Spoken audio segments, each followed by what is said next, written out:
आस्था को लेके किसी को ऐसा लगा हो कि कुछ कन्फ्यूज़न क्रिएट हो गया है तो वो ज़रूर कह लें। हाँ जी, माइक।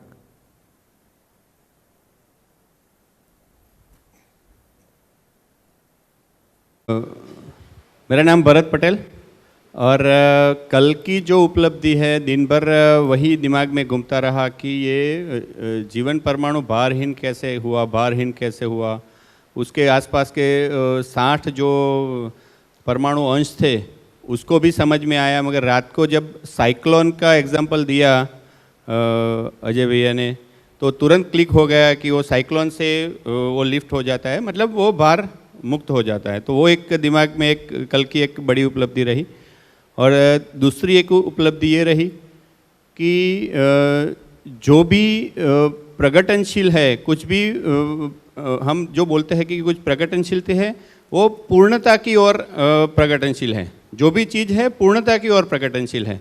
और वो हमारे जीवन में भी जब देखते हैं कुछ भी मतलब अच्छी चीज़ होती है, बुरी चीज़ होती है, जैसे हम जर्नी करते आए, मैं अपने जीवन को भी देख रहा था कि जैसे जैसे मैंने किया कुछ भी बुरा हुआ, कई बार ऐसा लगा कि ये हमारे साथ बहुत बुरा हुआ, मगर वो हमको एक पूर्ण बनाने के चक्कर में आगे कहीं अच्छे लेवल पे ले जाने के लिए वो हमारे साथ होता है, तभी हम पुश होके वहाँ जाते हैं, जो फनल बनाता है। तो वो अभी मैं देख रहा हूँ कि जो प्रगटनशीलता है वो भी पूर्णता की ओर है। Thank you. बहुत शुक्रिया। ये भरोसा होने से फिर सब चीज़ों को देखने का हमारा दृष्टि बदल जाता है। अभी तक सब चीज़ों को अनुकूल और प्रतिकूलता में देखने का अभ्यास है। घटनाएं या चीज़ें मेरे प्रतिकूल हो रही कि मेरे अनुकूल हो रही, इस दृष्टि से देखने से सभी चीज़ों को देखने का जो एक मध्यस्थ दृष्टि है अभी हमारे पास, यदि ऐसा नहीं देखते हैं तो सापेक्ष दृष्टि है। मेरे अनुकूल है कि नहीं, मेरे अनुकूल है कि मेरे प्रतिकूल है, ऐसा देखने की बजाय अस्तित्व में कैसा हो रहा है सीधा उसको देख सकूं। बढ़िया। मेरा नाम निसर्ग है और कल गठनपूर्ण परमाणु के बारे में काफ़ी जानने को मिला। मेरा एक डाउट था कि जैसे नॉर्मल कोई भी एटम कोई भी मॉलिक्यूल स्ट्रक्चर बनता है तो जो सेंटर रहेगा न्यूक्लियस, उससे जैसे दूर जाएंगे तो इलेक्ट्रॉन्स पे उसका इफ़ेक्ट कम होता जाता है। तो क्या वो इसमें काम करता है? जैसे सेंटर में आत्मा है और लास्ट जो उसका ऑर्बिट है उसमें मन है, तो मन का आत्मा का प्रभाव मन पे कम रहेगा बुद्धि से, क्या वो काम करता है इसमें? करता है, इसलिए उसको बोला है। अभी आज जीवन क्रिया में चर्चा करेंगे तो अब बात करेंगे कि मन वृत्ति चित्त में सम विषम और मध्यस्थ तीनों गति होती है। बुद्धि पर केवल सम और मध्यस्थ होती है, आत्मा केवल मध्यस्थ होता है। बुद्धि वो जगह है जहाँ कोई नेगेटिव चीज़ जा ही नहीं सकता, या तो वहाँ जाएगा तो सही जाएगा, नहीं तो जाएगा नहीं। उसको आज हम जीवन क्रिया की तरफ बढ़ेंगे तो उसको चर्चा करने की कोशिश करेंगे। सो ऐसे लॉजिक काम करने लगता है। अब क्या हो गया, अब केवल मानव को नहीं समझ रहे हैं, पूरा एग्जिस्टेंस ही उस लॉजिक पे चल रहा है। पूरा का पूरा अस्तित्व मूल ऊर्जा में परमाणु ऊर्जित है और जीवन भी एक परमाणु है। तो जो लॉजिक हमारा जड़ परमाणु पे लग रहा है वही लॉजिक हमारा इधर भी लग रहा है, तो पूरा अस्तित्व एक कैनवस पे अध्ययन होने की स्थिति आ गई। बढ़िया, गुड। प्रिया अहमदाबाद से। पहले क्या था कि हम खुद को अलग अलग मानते थे, हर मानव, कि मेरी कुछ दिशा अलग है, मुझे कुछ अलग पता है, दूसरों को कुछ अलग पता है। साला ये हो क्या रहा है, जाना क्या है, जहाज कहाँ जा रहा है, बहुत अजीब सा लगता था कि ये सब क्या हो रहा है। बट अभी ये लग रहा है कि वो भी परमाणु है, मैं भी परमाणु हूँ, ये भी परमाणु है और सबको पूर्णता की ओर जाना है, बस यही है। ज़्यादा कुछ रॉकेट साइंस नहीं है। बाकी खाना पीना, बाकी खाना खाकरा फाफरा। अब कैसे लगता है, कोई खास रॉकेट साइंस नहीं है। ये जो कॉन्फिडेंस आया अभी एक दूसरे को देख के, एक इन्फीरियरिटी कॉम्प्लेक्स, सुपीरियरिटी कॉम्प्लेक्स, मैं अलग हूँ और दूसरों से अलग दिखना है, दूसरों से अलग करना है, ये तमाम तरह का झंझट हमने पाला हुआ है। अब पता चलता है कि रॉकेट साइंस कुछ नहीं है, अस्तित्व में सत्य सबके लिए एक है ना। तो सत्य को बोलना इम्पोर्टेंट है कि सत्य को जीना इम्पोर्टेंट है। जब जीने की बात करते हैं तो मुख्य बात यह है कि मैं मेरे विचार और भाव के साथ 24 घंटे जीता हूँ। तो मेरे विचार और भाव की क्वालिटी क्या है, वो मेरे जीने की क्वालिटी है।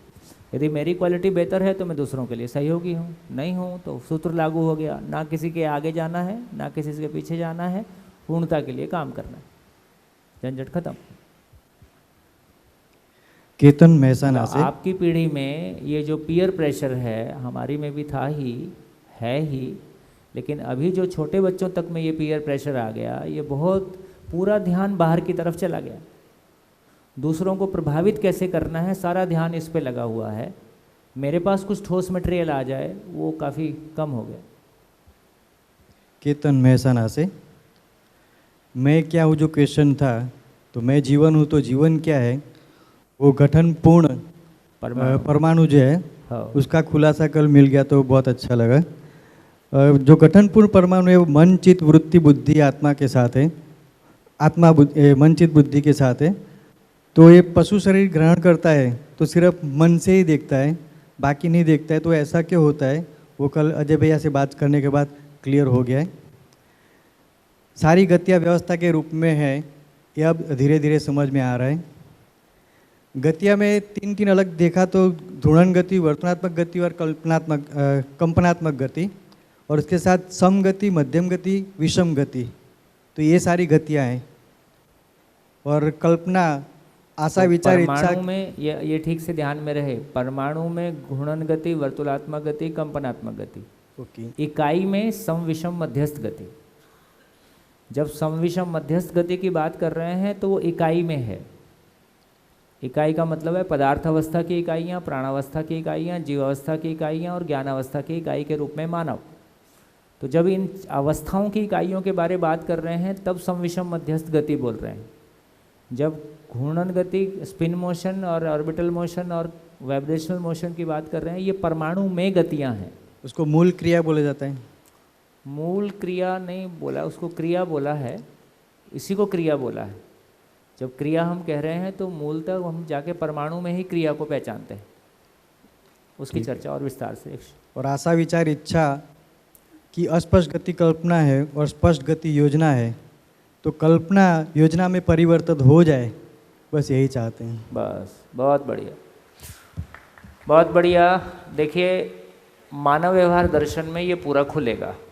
अभी भी बहुत सारे चैप्टर हमने, बहुत सारे टॉपिक्स और गहराई हमने बचा के रख लिया है ना, क्योंकि उतना स्पेस अभी नहीं है।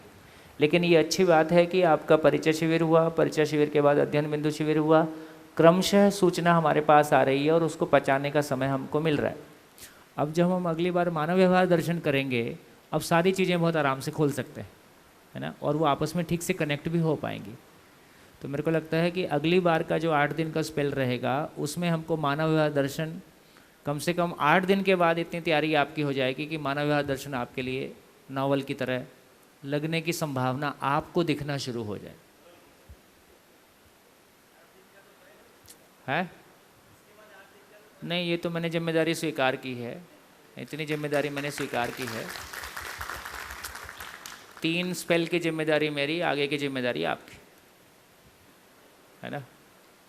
3 स्पेल तक साथ चलेंगे। बढ़िया। सभी को नमस्कार। मैं समीर पंड्या वडोदरा से हूँ। कल की उपलब्धि ये है कि फ्रेम ऑफ रेफरेंस काफ़ी बढ़ गया है, मतलब जो अनंत तक है उसका एहसास अभी हुआ है। मतलब सिर्फ ये कमरा, सिर्फ निकोरा, सिर्फ गुजराती, सिर्फ भारतीय, उससे ऊपर अभी फ्रेम गया है। तो बहन ने जैसे बताया कि भाई अभी दिख रहा है कि भाई वो भी परमाणु है, ये भी परमाणु है। वो देखिए, इतनी कल्पना फैलने से ही ये हमारे जो संकीर्णताएं हैं, चाहे धर्म को लेके, जाति को लेके, देश को लेके, भाषा को लेके, वेशभूषा को लेके, कलर को लेके, मेल को लेके, फीमेल को लेके, ये सब अपने आप ब्रेक होने लगता है, ये अपने आप पिघलने लगता है। जैसे आप ब्रह्मांड, पूरे ब्रह्मांड को कम से कम कंसेप्चुअली भी आपके अंदर आ गया तो भी बहुत सारी सीमाएं टूट जाए, जीने के लायक सीमाएं तो टूट जाएंगी। पर शायद पूर्ण जानकारी न मिलने के कारण अभी ये कन्फ्यूज़न बढ़ गया कल से कि जिसे इष्ट देव माना है उसकी अभी पूजा पाठ करूँ कि न करूँ, और मंदिर देव दर्शन जाऊँ कि न जाऊँ, वो कन्फ्यूज़न शुरू हो गया कल से। कन्फ्यूज़न ना कहें, उसको ये कहें कि अब उसको ठीक से एक्सप्लोर करना है। हम अभी तक बहुत सारी चीज़ें हो सकता है कर्म कांड के रूप में भी करते हैं, है ना, नवरात्रि आई तो चलो पहला कर लो, आखिरी कर लो, इससे कोई पुण्य मिलेगा, नहीं करेंगे तो एक अंदर से भय है कुछ गलत तो नहीं हो जाएगा। तो भय और प्रलोभन से हम जो कुछ भी कर रहे हैं उसका कोई बहुत बड़ा गुणात्मक रिजल्ट ज़िंदगी में नहीं आता है। इसलिए आवश्यकता इस बात की है, आस्था उसमें से बढ़िया चीज़ है। आस्था का मतलब है कोई सही चीज़ है, उसको मैंने माना हुआ है, उसको मैं जान लूँ। तो मैंने आस्था का मतलब है बिना जाने मानना, विश्वास का मतलब है जानकर मानना। तो आस्था का विश्वास में ट्रांसफॉर्म होने की आवश्यकता है कि आस्था आस्था में बनी रहे। यदि विश्वास में ट्रांसफॉर्म होगी तो ज़्यादा ताकतवर होगी, ज़्यादा कम्युनिकेट हम उसको कर पाएंगे आने वाली पीढ़ी को भी। तो इस रूप में कह रहे हैं कि तो ये कन्फ्यूज़न नहीं है, बल्कि अब उसको हम और बेहतर, तो पूजा आधा घंटे नहीं है, पूजा 24 घंटे है। आधा घंटे में हम थोड़ा ज़्यादा फोकस्ड होके, ज़्यादा थोड़ा सा ध्यान देके 24 घंटे की एनर्जी अपने में लेना चाहते हैं, या ऐसा हमारा अभ्यास है, तो इसमें कोई बुराई नहीं है। तो मेरी तरफ से मैं फिर से कह दूं, जिनको जप का, मंत्र का, ध्यान का, जो भी आपके अभ्यास हैं अभी बनाए रखें। यहाँ से ऐसा नहीं कहा जा रहा है कि आप कोई चीज़ को छोड़ें, लेकिन जो भी कर रहे हैं उसको समझ के किया जाए कि बिना समझे किया जाए। जो भी कर रहे हैं उसको समझ के किया जाएगा तो उसका रिजल्ट और बेहतर होगा। इसलिए समझने का काम जारी रखा जाए और समझ आपको गाइड करेगी, है ना। और फिर जो परिचय शिविर में हम चर्चा करते हैं कि त्याग की परिभाषा है कि अनावश्यक का त्याग, और आवश्यक को हम संभाल के रखते हैं। तो उस यात्रा में मैंने कल भी कहा था कि क्लास 1 में थे तो क्लास 1 की बुक हमारे लिए बहुत इंपॉर्टेंट थी, लेकिन अब 10th में आ गए हैं तो अब क्लास 1 की बुक उतनी इंपॉर्टेंट नहीं रह गई है ना। तब हमारे पास अब नई बुक्स आ गई हैं और आगे की तैयारी चल रही है, तो धीरे धीरे हम खुद ही उस बात की समीक्षा कर पाएंगे। हाँ जी जी। हेलो पोषक भाई। नमस्ते, पोषक पटेल अहमदाबाद से। तो कल के सारे दिन का रेफरेंस में मेरे को क्या मिला, तभी जो चर्चा हो रही है, मैं गुरुजी का साधक हूँ और जीवन विद्या से कल आपने जैसे बोला मेरे लिए काफ़ी कुछ खुला। तो मैं क्यों कर रहा हूँ, तो पहले 1 घंटा 2 घंटा गुरुजी के लिए काम कर रहा था, अभी ऐसा लगता है 24/7 में यही कर रहा हूँ। तो मेरे लिए पूजा हो गई। और बेसिकली गुरुजी वही बोलना चाहते थे, हमारी समझ नहीं थी तब। बस बस। तो पूर्णता की गति का रेफरेंस है बैकग्राउंड में, इसीलिए अपूर्ण का एहसास है। तो वो बैकग्राउंड में रिग्रेट रहता था, वो चला गया। जर्नी है, यात्रा है, चलती है। तो ब्रह्मा विष्णु महेश फोटो में देखे थे बस। अब कल जैसे आपने वो दिखाया तो दिख गया कि भाई जैसे इंक्लूड करता है वो ब्रह्मा है, और वो बोले व्यवस्था में विष्णु है। कृष्ण जी ने मुंह खोला तो ब्रह्मांड दिख गया। हाँ। तो ब्रह्मांड ऐसे ही, तो वो बढ़िया खुला। और जो मेरा स्ट्रेस, सपोज मैं ब्लड प्रेशर की गोली 28 साल से खा रहा था, विद्या के करीब चली गई, तो उसका कल सोर्स जो आपने बोला, कम शक्ति वाला बड़ी शक्ति की खेपना करता है या चलाने की आशा करता है, वहीं से अंतर विरोध होता है।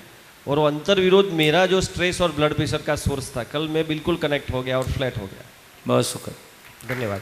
बहुत शुक्र। देखिए मैं अपना शेयर कर सकता हूँ। लगभग 92 में मैंने जॉब से रिज़ाइन किया और 95 तक गायत्री परिवार, आपने बाय द वे सुना होगा, तो गायत्री परिवार के साथ जुड़ना हुआ। हालांकि मैं विचार पक्ष से ही जुड़ा था और मेरे अपनी थॉट में कहीं गांधी जी को पढ़ के ग्रामीण विकास और तमाम चीज़ें थीं, तो वो मेरे लिए आकर्षण का बिंदु था। परिवार से हम आर्य समाजी हैं, तो यज्ञ हवन वगैरह शुरू से घर से बचपन में होता रहा है और किसी समय पे उन चीज़ों के प्रति बहुत आस्था भी नहीं रही। लेकिन जब ये सब करते करते और बस्तर में ना, बस्तर के ट्राइबल्स में हम गायत्री परिवार के कैनवस पे, बहुत बड़े कैनवस पे काम करते थे, लेकिन किसी पॉइंट पे लगा कि जो रिज़ल्ट हम चाहते हैं वो रिज़ल्ट तो नहीं दिख रहा है। तो अपने में समीक्षा होने लगी थी, बाहर कोई कमी नहीं थी। लेकिन उसी क्रम में आदरणीय नागराज जी से परिचय हुआ और डॉक्टर सत्या IIT दिल्ली में साइंटिस्ट थे, प्रोफेसर थे, उनके माध्यम से डॉक्टर सत्या पहले व्यक्ति थे जिन्होंने इसको शिविर फॉर्म में कहना शुरू किया। तो वो सब देखने के बाद पहली बार ये समझ में आया कि प्रॉब्लम तो माइंडसेट की है, बाकी कोई विकास की आवश्यकता नहीं है, मानव में विकास की आवश्यकता है। यदि मानव में विकास हो जाता है तो वुमेन डेवलपमेंट, चाइल्ड डेवलपमेंट और वेस्टलैंड डेवलपमेंट और सिटी और अर्बन और सारे डेवलपमेंट हो जाते हैं। प्रॉब्लम केवल मानव की है और मानव में इस तरह से विकास हो सकता है। तो ये बात बहुत अच्छी लगी और जो अपने पिछले कई साल की थकान थी, टूटन थी और जो एक स्ट्रगल था, उसको लगा कि एक विराम मिला और काम तो अपने साथ करना है, और ये बाई एजुकेशन हो सकता है, तो इसमें काफ़ी मन लगने लगा। लेकिन फिर ये भी एक पीड़ा साथ में रहने लगी कि अब मेरे गुरुजी छूट जाएंगे क्या, मैं कुछ गलत कर रहा हूँ क्या। अभी तक मैं श्री राम शर्मा आचार्य जी को मानता था गुरु के रूप में, अब ये कुछ बदल रहा है ना। तो ये पीड़ा कुछ महीने रही। तो एक दिन इस बात पे ध्यान गया कि आखिर गुरुजी चाहते क्या थे। तो गुरुजी तो यही चाहते थे कि मनुष्य देवता हो जाए, धरती स्वर्ग हो जाए। तो जो काम अभी तक आस्था विधि से कर रहे थे, अब वो शिक्षा विधि से कर रहे हैं। धंधा तो उतना ही है, काम तो उतना ही है। और हमारी यात्रा में जिनका भी हमको स्नेह सहयोग मिला है, चाहे हमारे मित्र हैं, चाहे कोई महापुरुष हैं, चाहे कोई श्रेष्ठ जीवन है ना, उनके प्रति हमारी कृतज्ञता का भाव बना ही रहता है। तो सही अर्थों में हमारे गुरु के प्रति, हमारी परंपरा के प्रति श्रेष्ठता का, कृतज्ञता का भाव यही है कि जो कुछ कहा जा रहा है हम उसको आचरण पूर्वक जी पाएँ। हम उसको आचरण पूर्वक जी पाएँ तो सही अर्थों में हम श्रद्धांजलि दे पाए, सही अर्थों में कृतज्ञता व्यक्त कर पाए। झंडा उठा के चलते रहने से तो बात नहीं बनेगी, है ना। झंडा उठा के चलने से राजनीति हो सकती है, अपने तरीके का बहुत सारी सामाजिक राजनीति है, धार्मिक राजनीति है ना, बहुत तरह के काम हैं, लेकिन उससे कोई बात तो नहीं बन रही। तो हमारी यात्रा में बहुत सारी चीज़ों ने एडिशन दिया है। जैसे हमारे सत्यप्रकाश भारत जी बोलते हैं कि मेरे कितने 124 173 गुरु जी हैं। ये समृद्धि का भाव होता है। 173 ये गिनती भी कैसे रखी होगी, क्या डायरी वारी मेंटेन किया, सबके नाम पता है। तो 173 गुरु जी का नाम याद है। अब बताओ, हम तो 1-2 में ही लटक रहे, है ना। तो आवश्यकता से अधिक होने का भाव ऐसा होता है।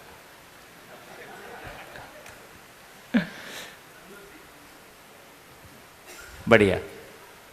हाँ जी, और कोई? मैं मुंबई से चैतन्य जी। अभी तक साइंस में जीव शास्त्र में पढ़ा था कि मानव सबसे प्रगत है। जो त्रिकोण रहता है तो त्रिकोण में सबसे ऊपर, हाँ, सबसे ऊपर मानव है। तो ऐसे लगता था, क्यों है? क्योंकि सोच की उसमें पावर है, वो सोच सकता है। जो प्राणी है, पत्थर है, वो सोच नहीं सकते। तो एक ऐसा लगता था कि ये मेरा ईगो है, अपने को ईगो आ गया अभी, अच्छा है, हम लोग कुछ अलग है। तो हमेशा प्राणी, ये पत्थर, इनके तरफ एक तुच्छता के पूर्वक देखता था। जब ये समझ में आया कि ये पदार्थावस्था, जीवावस्था, प्राणावस्था और जीवावस्था और बाद में ये सभी प्रगत के ही ये चीज़ें हैं, और वो लोग प्रगति में एक सही ढंग से आचरण कर रहे हैं। अगर पत्थर भी है तो वो भी एक सही ढंग से आचरण कर रहा है, वो प्रगत है उसकी अवस्था में। और वैसे ही जीव में है, प्राण में है, और मानव भी अभी वही एरिया में है, बट वो प्रगत नहीं है। अभी तक वो प्रगत की तरफ जागरूक हुआ नहीं है, जागरूक क्रम में है। गठन पूर्ण जो ये जो जीवन मिला उसकी वो सबके पास है, मगर मानव अभी तक प्रगत नहीं हुआ है। बाकी सभी जीव या जंतु या पत्थर जो है वो प्रगत हो चुके हैं। तो ये एक एहसास हो गया कि हमको अभी प्रगत होना है। तो ये सोचने लगा कि अभी आगे मेरा गोल क्या होगा, what should be the goal, कि मैं प्रगत हूँ तो कैसे हूँ, कैसे जाना चाहिए। तो ये एक दृष्टि तो मिल रही है। अभी तक ये समझ में आ रहा था, जब परिचय शिविर किया तभी मुझे लग रहा था विचार यानी एक ही चीज़ है, सभी आशा, इच्छा सभी एक ही चीज़ है, एक ही उसमें विचार में बोल रहा था। मगर अभी समझ में आया कि ये 4.5 क्रिया में ही मैं जी रहा हूँ। और अब ये कल ये समझ में आया कि ये जो गोल है ये मुझे 10 क्रिया तक लेके जाना है। मैं अगर 10 क्रिया तक लेके जाता हूँ तो यही मेरा प्रमाण है कि मैं जागरूक हो गया हूँ।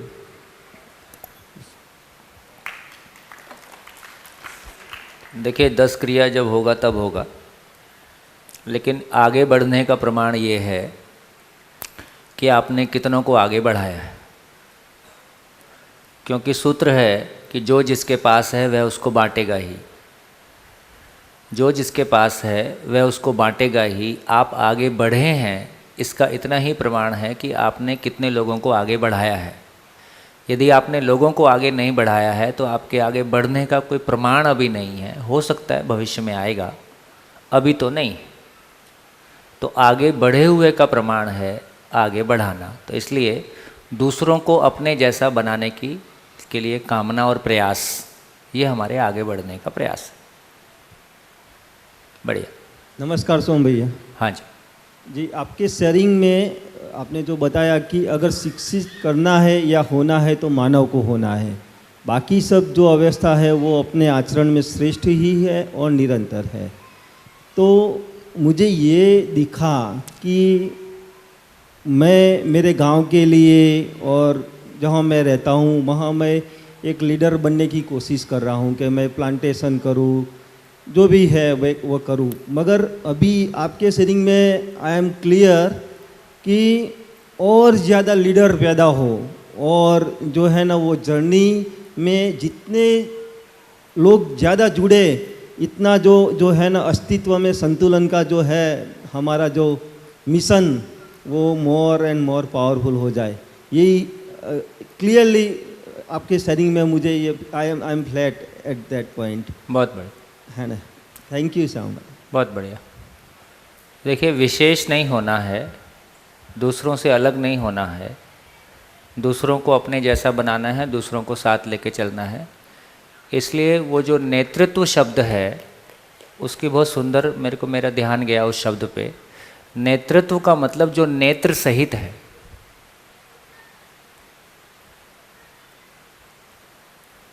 नेतृत्व, इसका मतलब त्व शब्द लगा था, अस्तित्व, लोहत्व। तो नेतृत्व क्या मतलब हुआ?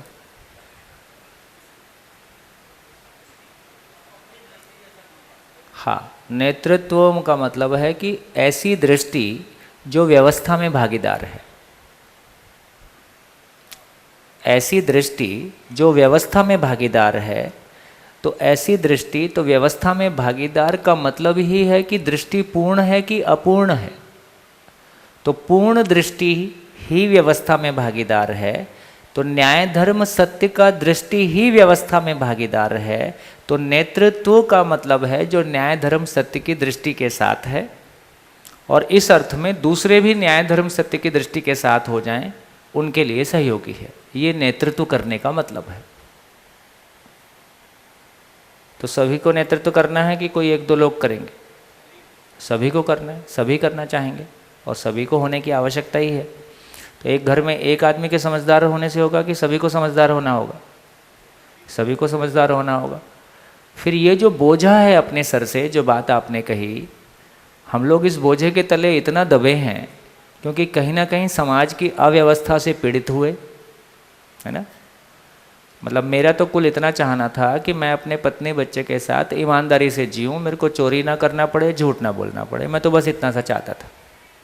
जब जमाने में उतर के देखा तो नौकरी में झूठ करना पड़ा। जब लगा कि अपना काम कर लें तो उसमें और ज़्यादा झूठ बोलना पड़ा, है ना।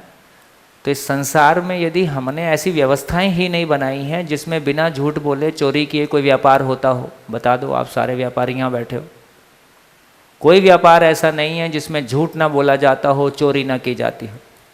हम सभी, है ना, इवन विद्यालय ऐसे नहीं चलते हैं। देखो कितनी पवित्रता के साथ आप शिशु मंदिर चलाते हो, लेकिन स्कूल का रजिस्टर अलग मेंटेन होता है, सरकार को दिखाने वाला रजिस्टर अलग मेंटेन होता है। ये झूठ का पुलिंदा लेके कौन सी मानवीयता विकसित होगी? 17 डिपार्टमेंट को रिश्वत देके कौन सी मानवीयता विकसित होगी आदमी में? एक हाथ से चोरी करें, दूसरी हाथ से मानवीयता की बात करें, ये कैसे होगा? इसलिए अपने बच्चे, इसलिए वो सदा सच बोलो सबसे बड़ा झूठ है। इसलिए मैंने पहले भी आपसे चर्चा किया, है ना, दिल्ली में, नोएडा में, IIM लखनऊ का वो स्टडी सेंटर जो भी है, वहाँ MBA प्रोग्राम जो लोग जॉब्स के बाद, है ना, उसको क्या बोलते हैं, कुछ तो अलग नाम देते हैं, उसका 47 लाख का फीस है, 1.5 साल का कोर्स है। जो लोग ये 2-3 साल एग्जीक्यूटिव MBA क्या तो भी बोलते हैं उसको, 48 लाख की फ़ीस है 1.5 साल की, 3 सेमेस्टर होते होंगे। तो उनके सीनियर प्रोफेसर शिविर करने आए थे हापुड़ में। तो उन्होंने अपने फाइनल कमेंट में कहा, बोले हम इतना ही पढ़ाते हैं कि जितना गिर सकते हो उतना उठ सकते हो, सार इतना, खत्म। 48 लाख रुपया खर्च करके मैं ये सीखने जाता हूँ कि कैसे और ज़्यादा गिरूँ ताकि मैं ऊपर उठ सकूँ। क्या ऊपर उठ सकूँ? बिजनेस बढ़ सके। तो किस मानवीयता की बात करें? तो बहुत दिल से बोले कि ये पढ़ा रहे हो ये तो मेरे कॉलेज में होना चाहिए, पर ना वहाँ का वातावरण ऐसा है, ना हमारी योग्यता ऐसी है कि इस काम को हम वहाँ कर सकें। तो हम लोग अपनी ज़िंदगी भर की संपत्ति लगा के बच्चों को अमानवीय होने के लिए दिशा देते हैं, बच्चों को अमानवीय होने के लिए, घर से दूर जाने के लिए, समाज से दूर जाने के लिए, है ना, कुछ भी करके आगे बढ़ने के लिए, सफल होने के लिए प्रेरणा देते हैं। घूम फिर के कहानी इतनी है और लास्ट में हाथ में कुछ नहीं आता, मुट्ठी खाली है। तो जब इन सारी बातों को सोचते हैं तो फिर हमको मतलब ये कोई ऐसा नहीं है कि कोई आधा घंटे पूजा करने से आदमी का मन ठीक हो जाता है, आधा घंटा कुछ कर लिया। ये जो कुछ चल रहा है हम इसमें शामिल हैं, हमारा ब्रेड एंड बटर इसी अव्यवस्था से चलता है, कम और ज़्यादा, है ना। तो इसकी लंबाई में नहीं जाता हूँ, लेकिन फाइनली हमको ये सोचना होगा कि हमारा व्यापार हमारी मानवीयता का पोषक हो कि शोषक हो, हमारी राजनीति हमारी मानवीयता का पोषक हो कि शोषक हो, हमारी शिक्षा मानवीयता का पोषक हो कि शोषक हो, हमारा धर्म मानवीयता का पोषक हो कि शोषक हो, है ना। हमारी हर चीज़ यदि मानवीयता की पोषक है, ह्यूमैनिटी का पोषक है, तो वो सही दिशा में है, नहीं तो वो गलत दिशा में है ना। कितनी उपलब्धियाँ क्यों ना पा जाए, लास्ट में हाथ में कुछ नहीं आता। तो ऐसा जब फैल के सोचना शुरू करेंगे तो फिर हमारा सब चीज़ों पे ध्यान जाएगा। फिर हमारा ध्यान जाता था यार ये एजुकेशन में भी गड़बड़ है, यार ये व्यापार में भी गड़बड़ है, राजनीति में भी गड़बड़ है, पर्यावरण की इतनी सारी समस्याएं हैं। और जब आप एक बार स्वीकार लेते हैं तो आपको लगता है क्या क्या ठीक कर डालें, और सबको ठीक करने के लिए बजट चाहिए, और बजट देने वाला अपने टर्म्स एंड कंडीशन बताता है। कुल मिला के आप अच्छा करने निकले थे वो भी एक नौकरी हो जाती है, एनजीओ भी एक नौकरी है अलग टाइप की। रास्ता नहीं दिखता है, रास्ता समझ में नहीं आता है कि किया क्या जाए। फिर इतना ही है कि संसार छोड़ के, जैसे हम लोग तो यही किए थे, जब संसार में पार नहीं पाई, चल भैया जंगल में चलेंगे और कम से कम आदिवासियों के साथ रह के उनको ABCD पढ़ा देंगे और कुछ नहीं। तो यार कुछ तो लगेगा ज़िंदगी में, किसी के लिए कुछ किए। हमको दिखता है कि मेन स्ट्रीम में हम कुछ कर पाने की स्थिति में नहीं है। तो संसार से आदमी भाग ले, है ना, चाहे घर में विड्रॉल मोड में आ जाए या कहीं भी आ जाए। तो सारी चीज़ों को देख के समझ में आता है अब ये काम बहुत आसान हो गया। अब समस्याओं पे कोई काम नहीं करना है। समस्याओं पे काम करना बहुत थकाऊ काम है। कहाँ काम करना है अब केवल आदमी पे काम करना है। एक आदमी को समझ में आएगा तो अपना व्यापार अपने आप ठीक करेगा। आपको यदि बात लग गई तो आपने 6000 लोगों से बात कर ही ली एक शिविर के बाद, है ना। तो आदमी में यदि समझ बनेगी तो आदमी अपना घर भी ठीक करेगा, आदमी अपना बाहर भी ठीक करेगा, है ना। सब जगह ठीक करने वाला वही है, और जिसको ठीक करने का सामर्थ्य आ गया वो हमसे बेहतर करेगा। और कई मामलों में हमारी योग्यता भी नहीं है, हम चाहें तो भी। खेती में बहुत सारी प्रॉब्लम है और मेरी योग्यता नहीं है, गाय में भी बहुत सारी प्रॉब्लम है और मेरी योग्यता नहीं है, मैं सब जगह ठीक कर लूँगा क्या? संभव ही नहीं है। केवल आदमी को समझने की चीज़ मिल जाए, आदमी को एक सही दृष्टि, न्याय धर्म सत्य की दृष्टि मिल जाए, तो जो आदमी जिस फील्ड में होगा उस फील्ड में काम करना शुरू कर देगा। तो सभी फील्ड में अपने आप काम होना शुरू हो जाएगा। कितना आराम का काम हो गया। इसमें कितने बजट की ज़रूरत है? नो फंडिंग, नो बजट, केवल दाना पानी अपने हाथ में रखना है, अपनी रोटी खा के काम करना है। इसकी शर्त इतनी है ना। किसी दूसरे से पैसा लेके मैं रोटी खाऊंगा, ये प्रैक्टिसेबल नहीं हो पाता है। चलिए, बहुत सुखद। तो ध्यान में आ गया। आपके लिए विशेष रूप से बोला क्योंकि हम लोग इस यात्रा से गुजरे हैं, है ना। तो बहुत कुछ करने की आवश्यकता नहीं है, केवल एक ही काम है, शिक्षा। समाज और परिवार का काम शिक्षा है। शिक्षा ठीक से हो गई, बाकी सब काम अपने आप ठीक से हो जाएंगे। हाँ जी, बढ़िया, जबरदस्त सर, जबरदस्त सूत्र आया कि हाँ आ गया। हमारे अच्छा, बड़े होने का प्रमाण तब है जब कितनों को बड़ा बना दिया। बस इसलिए मैं आपके साथ मेरे स्वार्थ से ही लगा हूँ। हाँ हाँ ठीक है, वो तो भाई मेरा स्वार्थ ये है कि मैं कितने 100 मल्टीप्लाई कर सकूं, मैं जैसा भी हूं, और मैं भी और बेहतर कैसे हो सकूं। तो हर एक को कोई काम दूसरा और कुछ नहीं करना है, हर एक को अपने आप में बेहतर होना है और अपने जैसे लोग तैयार करने। मैंने अपने जैसे कितने लोग तैयार किए, यदि मैं ठीक ठाक आदमी, थोड़ा सा भी ठीक ठाक अपने आप को मानता हूँ, है ना, और मैं शराब पीता हूँ और मैंने कितने लोग तैयार किए, ये भी हो सकता है। वो भी ये प्रयास करता ही है बहुत मेहनत के साथ, बल्कि वो हमसे ज़्यादा सफल है।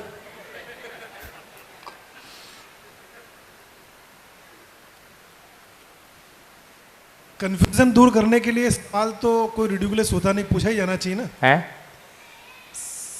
कंफ्यूजन दूर करने के लिए कोई सवाल रिडिकुलस थोड़ी होता है ना, ना कोई पूछा ही नहीं, जाना चाहिए। आप कुछ भी पूछ सकते हैं। आपसे तो पूछ ही सकते हैं। हाँ बिल्कुल पूछ सकते हैं। आपने कहा कि ये जो परमाणु है वो एक बूंद का भी 10 लाख हिस्सा मान लो, अब 20 लाख वहाँ भी हो तो मेरे को हाँ, पता। मान लिया। हाँ, तो ये गठनपूर्ण जो परमाणु है वो आपने कहा कि पूरे शरीर का आकार ले लेता है, जो शरीर ग्रहण करता है उसका। तो इस पर थोड़ा सा और कुछ बिल्कुल परिभाषा लिख लीजिए, 2 परिभाषा लिख लीजिए, जड़ और चैतन्य की परिभाषा लिख लीजिए। जो अपने आकार की सीमा में काम करे उसका नाम जड़ है, जो अपने आकार से अधिक सीमा में काम करने के लिए सक्षम है उसका नाम चैतन्य है।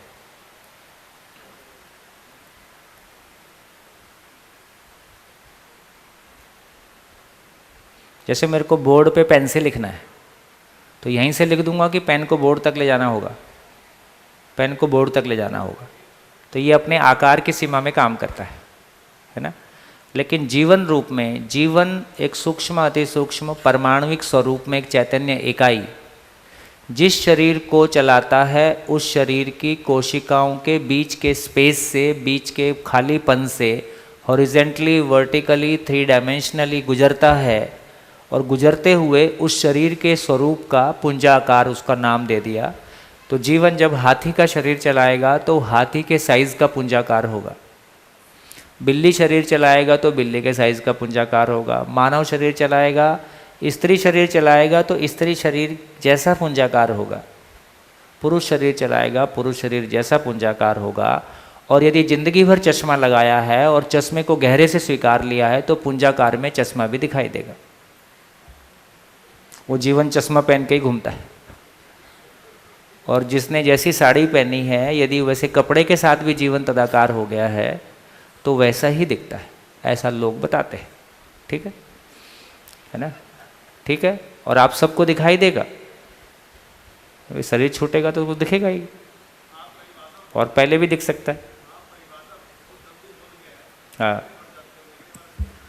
लिखने वाला सोचे ना, शिविर मात्र इस बात के लिए है कि 15 बुक्स को पढ़ के समझने के प्रयास में जाना है, उसके लिए आपका मन तैयार करने के लिए है, शिविर से समझना नहीं होता है।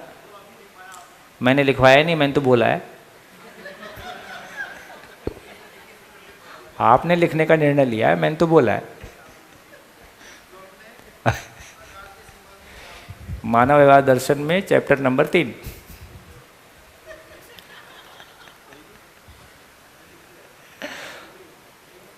भाई जी ये क्या है, इस गैंग में आने का दरवाज़ा है, जाने का दरवाज़ा नहीं। तो आप परिचय शिविर में आ गए तो आगे पीछे आपको अध्ययन शिविर में जाना ही होगा, उससे कम में तृप्ति नहीं है ना। वो 12-15 बुक्स की गहराई में जब हम फैलते हैं तब हमको पूरा, अभी जैसे आपको अभी लगता है कि हाँ कितना फैल के अब सोच रहे हैं, लेकिन धीरे धीरे इस फैल के सोचने के लिए और कंटेंट की और इसमें गैप्स हैं, इसको भरने की ज़रूरत है। वो बुक्स की गहराई में जाते हैं। बुक्स का मज़ा क्या है, एक तो ये भ्रम टूट जाता है कि मेरे को समझता है, क्योंकि बुक्स हिंदी में लिखी हैं और पढ़ के समझ में आती नहीं। हम तो इस बात का बड़ा कॉम्प्लेक्स रहा, आदरणीय नागराज जी हिंदी में बोलते थे और जब तक वो बोलते रहते थे तब तक ऐसे आँख फाड़े देखते रहते थे, और जब कमरे से बाहर निकले क्या समझ में आए तो खाली। मेरी क्या दिक्कत है यार, कोई आदमी हिंदी में बोल रहा है, मैं पढ़ा लिखा इंसान हूँ और मेरे को लगता है मैं समझ सकता हूँ, ये बात समझ में क्यों नहीं आती है। उसके बाद कोई पूछ ले क्या शिविर से निकल जाओ, कोई पूछता आपको क्या क्या क्या समझ में आया शिविर में, तो ज़्यादातर ये लोग यही बोलते हैं शिविर करके आओ। वो कहता है यार 8 घंटे 50 घंटे सुन के आया भाई, रोज 8 घंटे सुना है यार, 4 लाइन तो बोल दे। पर इतना फैला हुआ मामला दिखाई देता है, आपको लगता है यार तू जा यार शिविर में जा वो ऐसी बात। तो इसलिए मैं फिर से कहना चाहता हूँ कि अनुभव मूलक अभिव्यक्ति कोई अद्भुत चीज़ है ना। कोई व्यक्ति सही मायने में हिंदी का ज्ञाता हो और ज्ञान पे पकड़ हो, वो मानव व्यवहार दर्शन को अप्रिशिएट कर सकता है कि मानव व्यवहार दर्शन क्या चीज़ है ना। तो इसलिए मुझको लगता है कि एक बहुत अच्छा मन बना के, मुझको लगता है कि ऐसे सेंटर्स बने और ऐसा वातावरण बने जहाँ लोग बिल्कुल है ना एकदम लयबद्ध तरीके से, वो ना एक बार मैं ये जो बौद्ध मठ होते, इन लोग जो मंत्र जाप करते हैं उसमें लोग बॉडी को ऐसे हिलाते रहते हैं है? धीरे से करूँगा, अच्छा तो वो मंत्र के साथ अपने शरीर का गति भी लयबद्ध तरीके से कर लेते हैं, तो उसमें उनको आसानी होती होगी। ऐसा मैं 1-2 बौद्ध मठ में गया तो उनका एक ऐसा सामने एक इंस्ट्रूमेंट सा भी रहता है, उसके साथ उसको ऐसा कुछ तो भी मैकेनिज्म। तो बेसिकली आप किसी भाषा के साथ तदाकार हो जाते हो। जब आप बुक्स को बहुत तदाकार हो, जैसे आपका नावल में इंटरेस्ट आ गया और नावल में इंटरेस्ट आ गया, फिर आप नावल पढ़ते हो तो कैसा लगता है? आजू बाजू कोई कुछ भी बोले सुनाई नहीं देता है ना।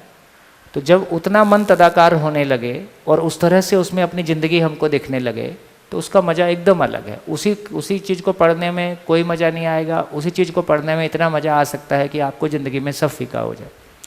तो शिविर और ये अध्ययन बिंदु शिविर मात्र इस बात के लिए है कि पढ़ के समझने के लिए मन तैयार हो जाए और शब्दों पे पकड़ बन जाए ताकि वो सफल हो जाए।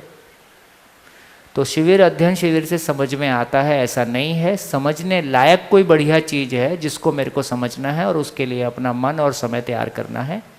6-6 महीने के साल भर के फालतू कोर्स होते हैं जिनके सर्टिफिकेट कोर्स दे के हम पैसा दे के और समय लगाते हैं और हाथ में कुछ नहीं आता। यहाँ 8 दिन निकालते हो तो आपको लगता है जैसे बस दुनिया मेरे ही सहारे चल रही थी और मैं नहीं जाऊँगा दुनिया रुक जाएगी। हमने साल भर के कितने कोर्स किए थे?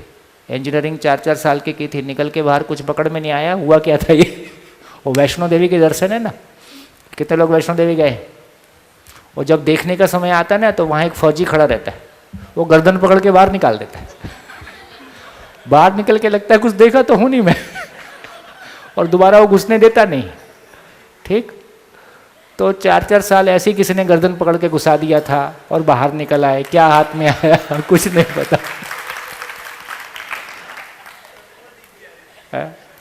8 दिन लगाते हो तो ऐसे हिसाब किताब करते हो सारा।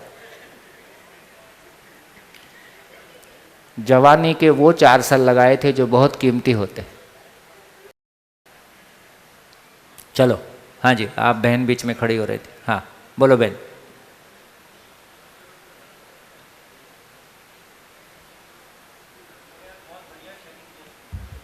अच्छा, मेरा नाम भाविका है और मैं जो यहाँ आई तो मेरा जो अंदर से जो आग थी, मुझे न्याय नीति धर्म अपने जीवन में हो और दूसरे की अच्छाई में अपनी अच्छाई हो, ऐसा सोच के मैं जी रही थी। लेकिन मुझे कोई प्लेटफॉर्म ये कुछ मिलता नहीं था, तो यहाँ आई। और दूसरा एक था सच ही बोलने का और सच झूठ कभी नहीं बोलने का। जो भी कोई भी परिस्थिति आए लेकिन झूठ का सहारा नहीं लेने का। तो ये सब कुछ अंदर से उथल पाथल हो रही थी, लेकिन यहाँ वो कुदरत ही मुझे खींच के लेके आई। ऐसा लगता है अभी कि ये सब कुछ यहाँ जीवन विद्या में आके जो अंदर की जो चाहना थी वो चाह हमें मिल गई और सही रास्ते पे जीने का वो शुरू हो रहा है, ऐसा लगा। आप किसके साथ आए? मैं मेरे मिस्टर के साथ और ये समर्थ परिवार के साथ और मेरे भरत भाई है। भरत, ये अच्छा है, कम से कम आप लोग एक समूह में हैं तो लौट के आप कनेक्टेड हैं। हाँ जी भैया नमस्ते। हाँ जी, एक शेयरिंग करना चाहूँगा यहाँ आने के बाद। जैसे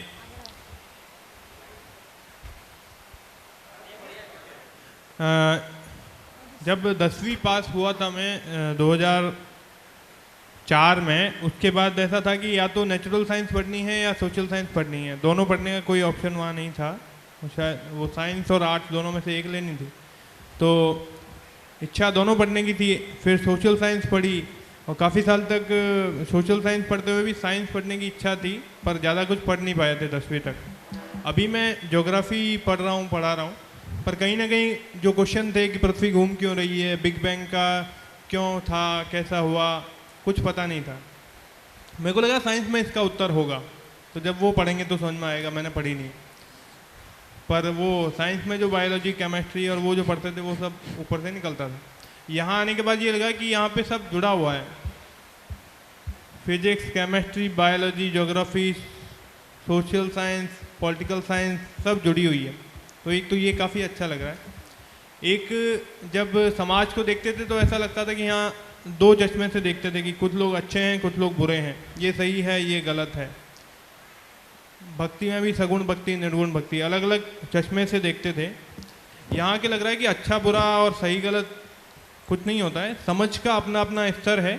कोई चेतना के उस स्तर पे, कोई चेतना के इस स्तर पे, तो सबका विकास एक ही गति में हो रहा है और सब अलग अलग जगह पर हैं, बाकी सब एक ही है। Thank you. बढ़िया, चलिए यात्रा शुरू करें।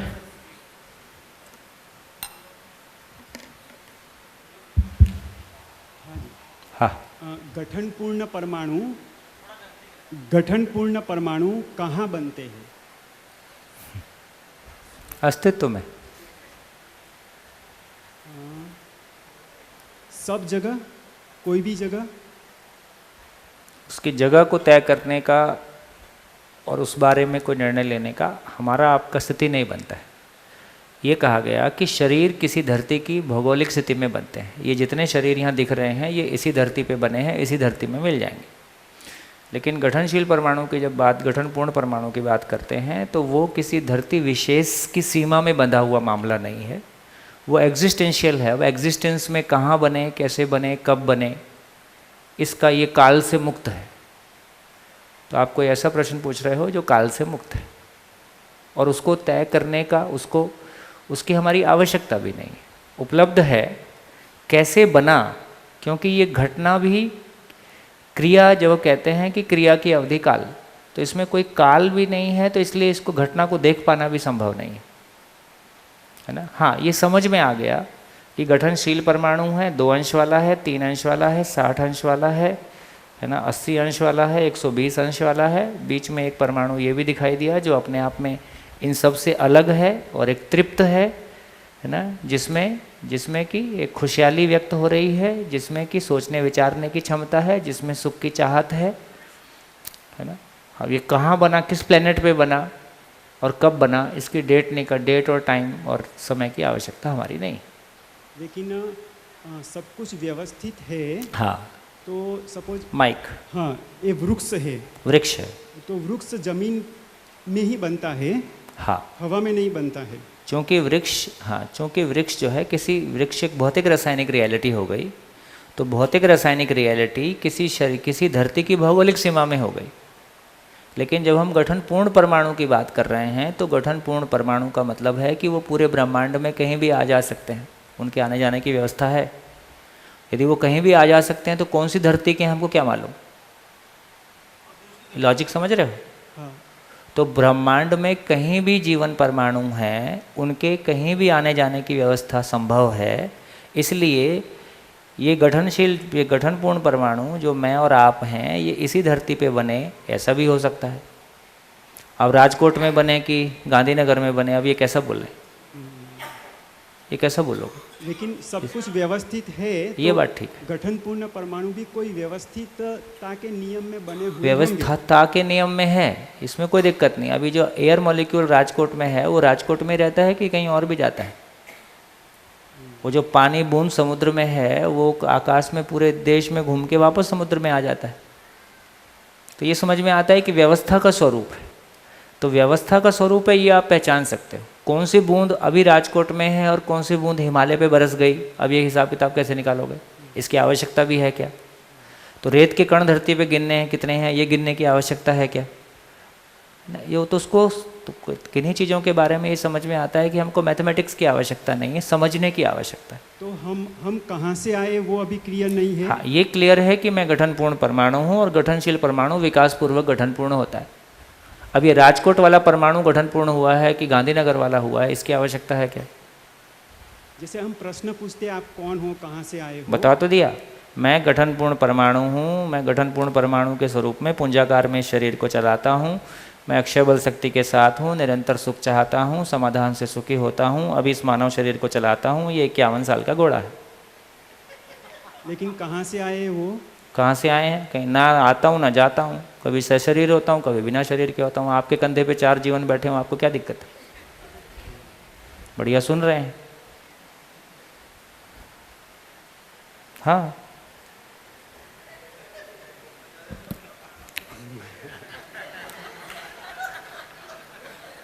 नहीं है।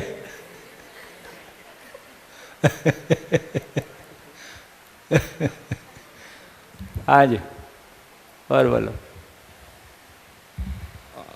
मैं वशिष्ठ हूँ विसनगर से। अभी ये जो जीवन है वो उसमें कितने गठनपूर्ण परमाणु से एक जीवन बनता है कि एक में एक ही होता है? करो यार, एक गठन परमाणु एक, इसीलिए बोला भार बंधन से मुक्त होते ही अणुबंधन से मुक्त हो जाता है। किसी एक परमाणु का दूसरे परमाणु के साथ जुड़ने के पीछे फंडामेंटल प्रिंसिपल ये है कि वो भार संपन्न है। देखो एक बढ़िया सिमिली बताता हूँ। गठनशील परमाणु भार संपन्न है, इसलिए वो अपने में स्वतंत्र नहीं है, इसलिए वो अपने को व्यक्त करने के लिए दूसरे गठनशील परमाणु के साथ जुड़ता है, अणु के रूप में हो जाता है, पिंड के रूप में हो जाता है, कोशिका के रूप में व्यक्त होता है। तो गठनशील परमाणु भार संपन्न है, इसलिए वो हमेशा अकेले में व्यक्त नहीं होगा, इसलिए वो दूसरे परमाणु के साथ मिलके किसी पदार्थ के रूप में, किसी कोशिका के रूप में व्यक्त होता है। गठनशील से वो गठन पूर्ण हो गया, अब वो भौतिक रूप में स्वतंत्र हो गया, अब किसी के साथ फिजिकली जुड़ेगा नहीं। तो गठन पूर्ण परमाणु फिजिकली दूसरे के परमाणु के साथ नहीं जुड़ सकता, क्योंकि ये भार से मुक्त हो गया, फिजिकली जुड़ने का आधार ही खत्म हो गया। भार मुक्त होते ही अणुबंधन से मुक्त हो गया, अणुबंधन से मुक्त होते ही आशा बंधन से युक्त हो गया। अब गठन पूर्ण परमाणु जीने की आशा के साथ है। गठन पूर्ण परमाणु जीने की आशा के साथ है, ये फिजिकल बंधन से मुक्त हो गया, लेकिन जीने की आशा के साथ है। जीने की आशा को पूरी करने के लिए ये दूसरे मानव या वातावरण की परस्परता पे निर्भर हो गया, है ना। जैसे जो मानव जागृत नहीं है वो सुखी होकर करता है कि करके सुखी होता है? वो करके सुखी होता है, वो खा के सुखी होता है, पी के सुखी होता है ना। वो करके सुखी होता है। तो मेरा सुख मेरे सुख के लिए मैं दूसरे पे निर्भर हूँ। गठनशील परमाणु अपनी अभिव्यक्ति के लिए फिजिकली दूसरे से जुड़ता है। गठन पूर्ण परमाणु अपने सुखी होने के लिए दूसरे पे निर्भर है, फिजिकली किसी से नहीं जुड़ता है। और क्रियापूर्ण गठनपूर्ण जब क्रियापूर्ण हुआ, 10 क्रियाएं व्यक्त हो गईं, अब ये सुख के लिए भी किसी पे निर्भर नहीं है, उसमें भी मुक्त हो गया। और जब ये आचरण पूर्ण हुआ तो ये दूसरों को भी मुक्त करने की जगह में आ गया है। मतलब एक कैनवस, अस्तित्व का कैनवस देखो कैसा है। भैया आपने बोला कि यहाँ पे जीवन है, हाँ। जो सुन रहे हैं, हाँ। तो क्या वो नेक्स्ट शरीर जब ग्रहण करेंगे तो ये सुना हुआ प्रभाव रहता है, उसको प्रभाव, इसीलिए गर्भ संस्कार को बोलते हैं। तो गर्भ संस्कार का मतलब है कि अब अभी यहाँ जीवन है कि नहीं है इसको हम प्रमाणित अभी नहीं कर रहे हैं, है ना।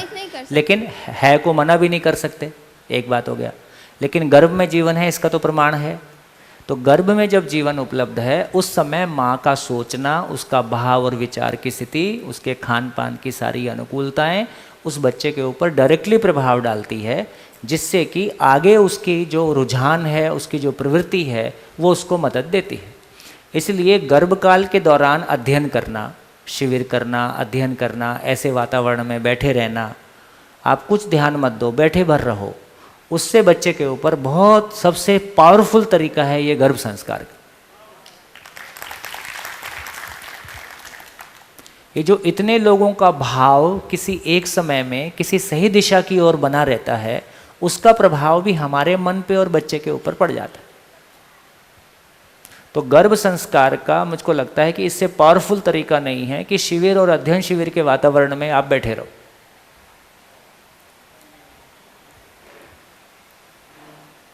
बढ़िया जी, हाँ जी।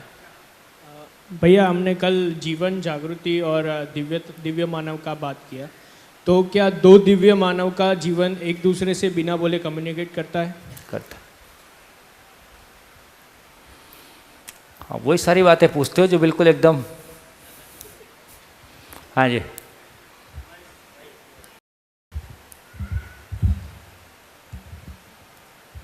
अभी पहले हमारा ही कम्युनिकेशन हो जाए आपस में। घर में कम्युनिकेशन हो नहीं रहा है, अपने से बात हो नहीं रही है। दिव्य मानव का हिसाब किताब लेना है, अपना समझ में आया नहीं, ब्रह्मा जी के साल गिनने हैं। जी, मेरे मन में सवाल उठा कि जैसे आपने कहा कि ये गठनपूर्ण परमाणु कहीं भी बन सकता है गठनशील से, पर उसकी आवश्यकता धरती को है, मानव को है। हाँ, और भी प्लेनेट होंगे जहाँ मानव है, अभी पता तो नहीं ना हमें। ओहो, मना भी तो नहीं कर सकते। हाँ, जब एक धरती पे है, अनेक पे हो ही सकता है, लॉजिक। नहीं, वो ठीक है वो, पर और इससे विकसित धरती हो ही सकती है, लॉजिक। इससे कम विकसित भी हो सकती है, लॉजिक। अनंत हो सकती है, लॉजिक। मना ही नहीं कर सकते आप। है का प्रमाण नहीं है, ये बात ठीक है, पर मना करने की गुंजाइश नहीं है, इसलिए कुछ भी हो सकता है। नहीं, जो यहाँ धरती के लिए गठनपूर्ण परमाणु चाहिए, हाँ, वो तो धरती पे ही पूर्ण होंगे ना, या कहीं भी हो सकते हैं? नहीं, कहीं भी हो सकते हैं। आवश्यकता यहाँ कहीं भी होंगे। ओहो, अभी सेब कश्मीर में होता है, इधर आता है नहीं आता? नहीं, ये धरती है ना, तो धरती है नहीं, उधर उसके लिए ये सब धरती एक ही है। जीवन इच्छा गति से मूव करता है भाई, उसके लिए धरती क्या सीमा रखती है? इच्छा गति क्या चीज़ हो सकती है? इच्छा गति मतलब पलक झपका दूसरा प्लेनेट, पलक झपका तीसरी गैलेक्सी।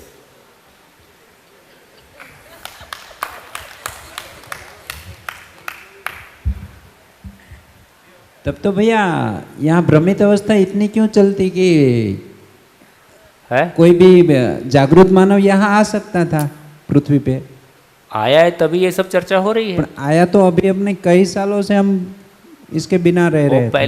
पहले भी कोई मान लिए हुए होंगे, हो सकता है उन्होंने भाषा नहीं दिया। देखिए, एक ही व्यक्ति में ये कॉम्बिनेशन होना कि उसको अस्तित्व, उसके सामने पूरा अस्तित्व खुल भी जाए, वो उसका भाषाकरण भी कर सके, ये अपने आप में एक संयोग है।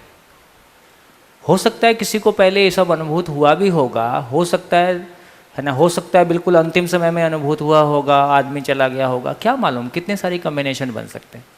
तो जिन चीज़ों के बारे में, हाँ, आप खुशी मनाओ यार, अभी है और इसको पूरा कर लें।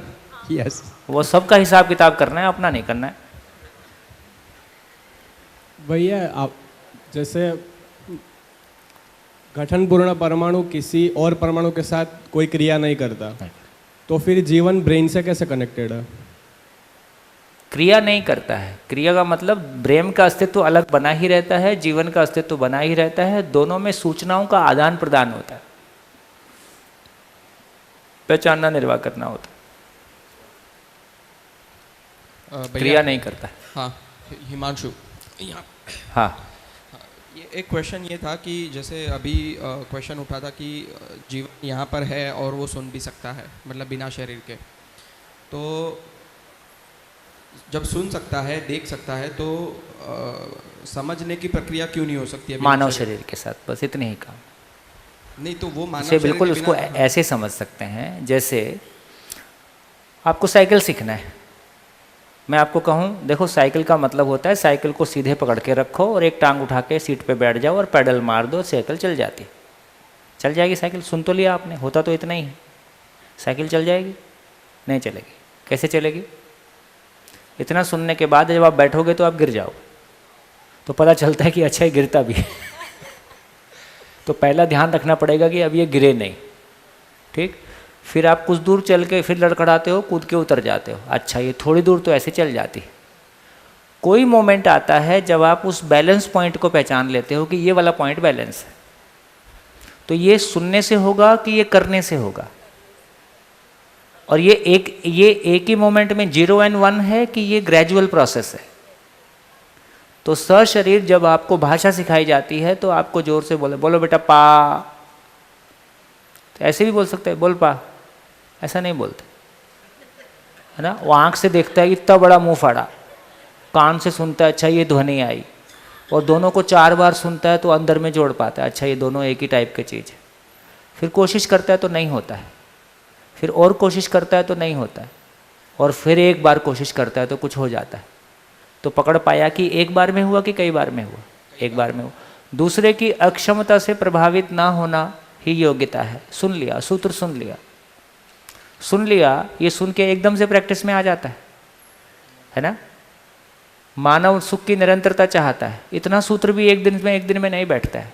जैसे सभी मानव सुख चाहते हैं, एक बार मेरे को शिविर करते करते झलका, पढ़ा पहले भी था लेकिन किसी के बोलते बोलते दिखाई दिया और अंदर में स्वीकार हो गया, हाँ यार ये तो ऐसा ही है। कोई मोमेंट तक वो शब्द रहता है, कोई मोमेंट के बाद वो एकदम वास्तविकता हो जाती है। तो सशरीर मानव रूप में जीते, मतलब एक तरफ से लॉजिक लगाएं तो यदि बिना शरीर के हो जाता होता तो शरीर की कोई आवश्यकता नहीं होती नेचर में। नेचर में शरीर उपलब्ध है, इसका मतलब है कि सशरीर ही होता है। और जब हम प्रैक्टिस करते हैं तो हमको पता चलता है, ना हम भाषा एक दिन में सीखते हैं, ना चलना एक दिन में सीखते हैं, ना ज्ञान एक दिन में सीखते हैं। उसको सुनना, अपने में रिटेन कर पाना, उस पर एक एक कदम चल के देखना, एक कदम से जो निष्कर्ष आया तो अगले कदम के लिए जगह बनी। ये जीने से ही वो निष्कर्ष आता है। इसलिए सुनने से मेमोरी में आ जाएगा, मेमोरी को रिप्रोड्यूस भी किया जा सकता है, लेकिन आचरण में आने के लिए वो अनुभूति होना। अनुभूति का मतलब है कि क्रमशः वो अनुभूतियाँ हैं। एक अनुभूति आती है तो अगली के लिए स्पेस बनता है, वो एक आती है तो अगली के लिए स्पेस बनता है। अस्तित्व में नियम है कि तृप्ति, एक लेवल की तृप्ति अगली तृप्ति के लिए पृष्ठभूमि बन जाती है। एक लेवल की तृप्ति, जैसे बिजनेस में आपने एक लेवल पार कर दिया, जैसे ही ब्रेक इवन आया अब आपका विस्तार के लिए आगे प्लान होना शुरू हो जाता है। तो एक लेवल की तृप्ति अगले लेवल की तृप्ति के लिए पृष्ठभूमि बनती है, तैयारी बनती है। इस तरह से हम इवॉल्व होते हैं, इसलिए इवोल्यूशन है, सुनना समझना नहीं है। ठीक है, मतलब जैसे वो समझ में आया। अभी मेरे को एक क्वेश्चन ये भी था कि जैसे हम लोग मैं अभी प्रेजेंट सिचुएशन में यहाँ पर बैठा हूँ और दिमाग में कुछ और सोच रहा हूँ, हाँ। तो हम लोग बोलते हैं कि मैं प्रेजेंट नहीं हूँ, हाँ। फिर भी ये लाइट जो है मेरी आंखों में जा रही है, ये जो ध्वनि है वो मेरे कानों में जा रही है और मेरे को कॉन्स्टेंटली सुनाई पड़ रहा है और दिखाई पड़ रहा है। तो ये देखने की प्रक्रिया जो है, हम लोग बोलते हैं कि जीवन देखता है, हाँ। मतलब मैं देखता हूँ और शरीर नहीं देखता है। शरीर में तो सिर्फ ये लाइट गिर रही है, उसका बेसिकली डिकोडिंग शरीर ये जीवन कर रहा है। तो जब शरीर नहीं है तो उसे ये लाइट या तो फिर ये ध्वनि या जो भी है डायरेक्ट हो जाता है। चूँकि अभी सशरीर हैं इसलिए हमारा सशरीर ही सुनने देखने का अभ्यास है, हमारा सशरीर ही सुनने देखने का अभ्यास है। लेकिन जब शरीर नहीं है, अभी भी सशरीर सुनने देखने वाला मैं ही हूँ, मेरा ध्यान नहीं है। कोई नहीं सुनता है तो ऐसा नहीं कहते कान इधर ला, उसको बोलते हैं ध्यान से सुनो। यदि कान सुनता होता तो कान बोलते कान इधर ला। भाई कान सुनता है लेकिन कान को तो बोलते नहीं है, बोलते हैं ध्यान से सुनो। इसका मतलब कान सुनता है कि ध्यान सुनता है? ध्यान से चलो, ध्यान से बोलो, ध्यान से देखो। इसका मतलब है ध्यान ही सब कुछ देखता है। ध्यान क्या चीज़ है? आशा विचार इच्छा का एक जगह में इकट्ठा होना। इसलिए बाकी सब मात्र साधन है। इसलिए आँख 6/6 होने से नहीं दिखता, दृष्टि 6/6 होने से दिखता है। मतलब उसका ये निष्कर्ष हम लोग निकाल सकते हैं कि जीवन जब बिना शरीर हो और विद शरीर हो तो उसकी सुनने की और देखने की जो प्रक्रिया है वो चेंज हो जाती है। सशरीर होने के बावजूद भी यदि उसमें जीवन की अनुभूति अपने आप में पूर्ण हो गया तो सशरीर मानव भी डायरेक्टली जीवन से डायरेक्ट बात कर सकता है। उसका नियम है कि जीवन ही जीवन से बात करता है। जब मैं सशरीर भी हूँ और यदि मेरे को डायरेक्ट जीवन से बात करना है, उस समय मैं जीवन स्वरूप में ही होता हूँ, शरीर का एहसास नहीं रहता, तभी वो जीवन से बात करेगा, है ना। तो इसका मतलब है कि अभी हम उस स्थिति में हैं जब हम शरीर के साथ इतने तदाकार हैं कि हम शरीर को ही मैं मानते हैं, आँख को ही देखना मानते हैं, त्वचा से ही टच करना मानते हैं। मैं स्वयं के स्वरूप को नहीं पहचानता हूँ, इसलिए शरीर के साथ ये हिप्नोटिज्म काम करता है ना। यदि मैं उस स्थिति को पा गया जहाँ मैं अपने आप में डायरेक्टली अपने आप में अपनी स्थिति में आ गया, तो मैं सशरीर रहते हुए भी मानव से भी बात कर सकता हूँ और डायरेक्टली जीवन से भी बात कर सकता हूँ। दोनों चैनल चालू हो जाते हैं। तो अभी मानव वाला नहीं होता है तब वो जीवन को मालूम ही होता है। फिर जीवन, हाँ, फिर जीवन को चालू पर जीवन पर अपनी चेतना के अनुसार बात करेगा। जितनी उसकी चेतना होगी उतना एक्सप्रेशन दे सकता है। हाँ जी, अब चले। सर, हाँ। मैं अखिलेश कुमार एक बात शेयर करना चाहता हूँ। हाँ। कल शाम को एक प्रश्न उठा था हाँ। कि ये जीवन कैसे तय करता है कि किस शरीर को पाना है। इसमें कई बातें आई थी कि बहुत ऐसा भी है जिसे हम आमतौर पे घृणित शरीर मानते हैं, बहुत सूक्ष्म मानते हैं, उसको भी ये जीवन ही चलाता है जो मुझे चला रहा है। तो ये निर्णय कैसे होता है? तो रात को एक विचार आया दिमाग में कि ये संभावना है, ये हमें पता है कि जितने शरीर हैं उससे बहुत अधिक संख्या में जीवन है, और ये संभावना है कि एक गठनपूर्ण जीवन जो अभी अभी गठित होते ही उसमें शरीर प्राप्त करने की लालसा तीव्र हुई, तो उसने प्रतीक्षा नहीं की कि किस प्रकार का कैसा शरीर मिलेगा, जो मिला उसमें प्रवेश कर गया। इसकी संभावना। भैया कल्पनाओं में मत जाओ, मैं बार बार कह रहा हूँ, है ना।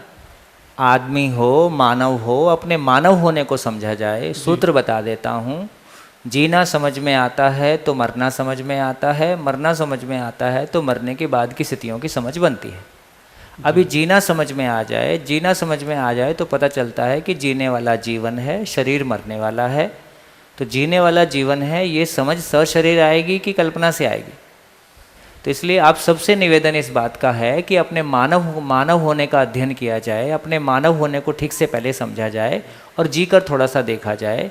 ये कल्पनाओं के क्वेश्चन टाइम पास करने के लिए बढ़िया है, निकलता कुछ नहीं।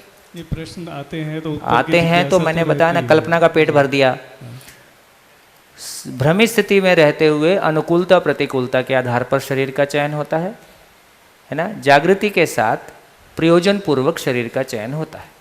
सूत्र को टिकाए रखो जी, बस, बाकी उसको खोलते रहो, है ना। इन सारी ये जो हम बहुत सारी अभी हमें जीवन है, अभी ये पकड़ में आ नहीं रहा है। फिर वही है, अपना मानव का पता चला नहीं, ब्रह्मा जी का हिसाब करोगे। तो पहले अपने जीवन होने को पकड़ तो पाए। हाँ जी,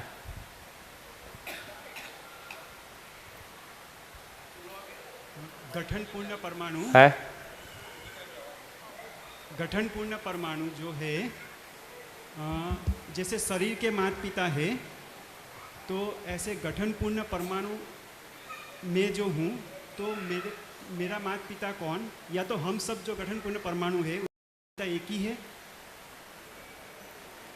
राजकोट में रहते हैं, ऐसा मत करो यार। समझना तो है ना, सबका माता पिता वही। अब ये कल की चर्चा में समझ में आ गया कि सृष्टि में निर्माण है कि प्रगटन है। प्रगटन है, प्रगटन हो गया तो माता पिता की भाषा शरीर के लिए ठीक है। यदि बहुत अभी हम थोड़ा शैक्षणिक धरातल पे बात कर रहे हैं तो ये कहना होगा कि गठनशील परमाणु विकास पूर्वक गठन पूर्ण हुआ। इस भाषा में क्या दिक्कत है? अब इसमें माता पिता भी ढूंढने जाओगे?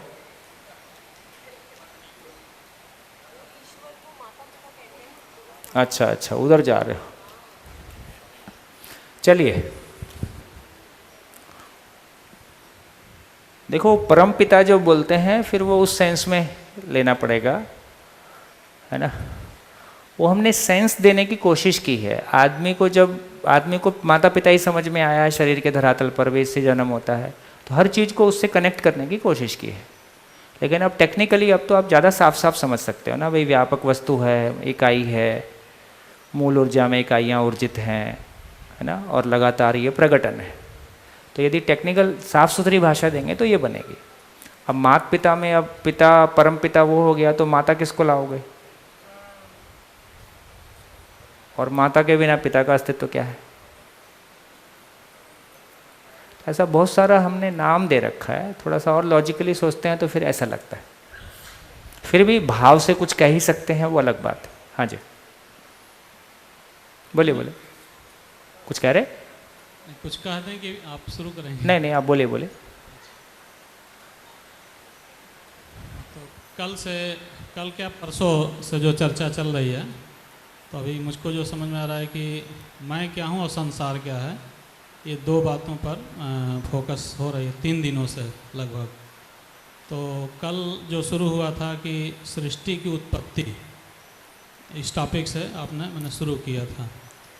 तो उत्पत्ति को बाद में कुल मिलाकर के समराइज करते करते कि कुछ निर्माण नहीं होता है, ये गठन प्रकटन है, स्वयं स्फूर्त प्रकटन है, स्वयं स्फूर्त प्रकटन।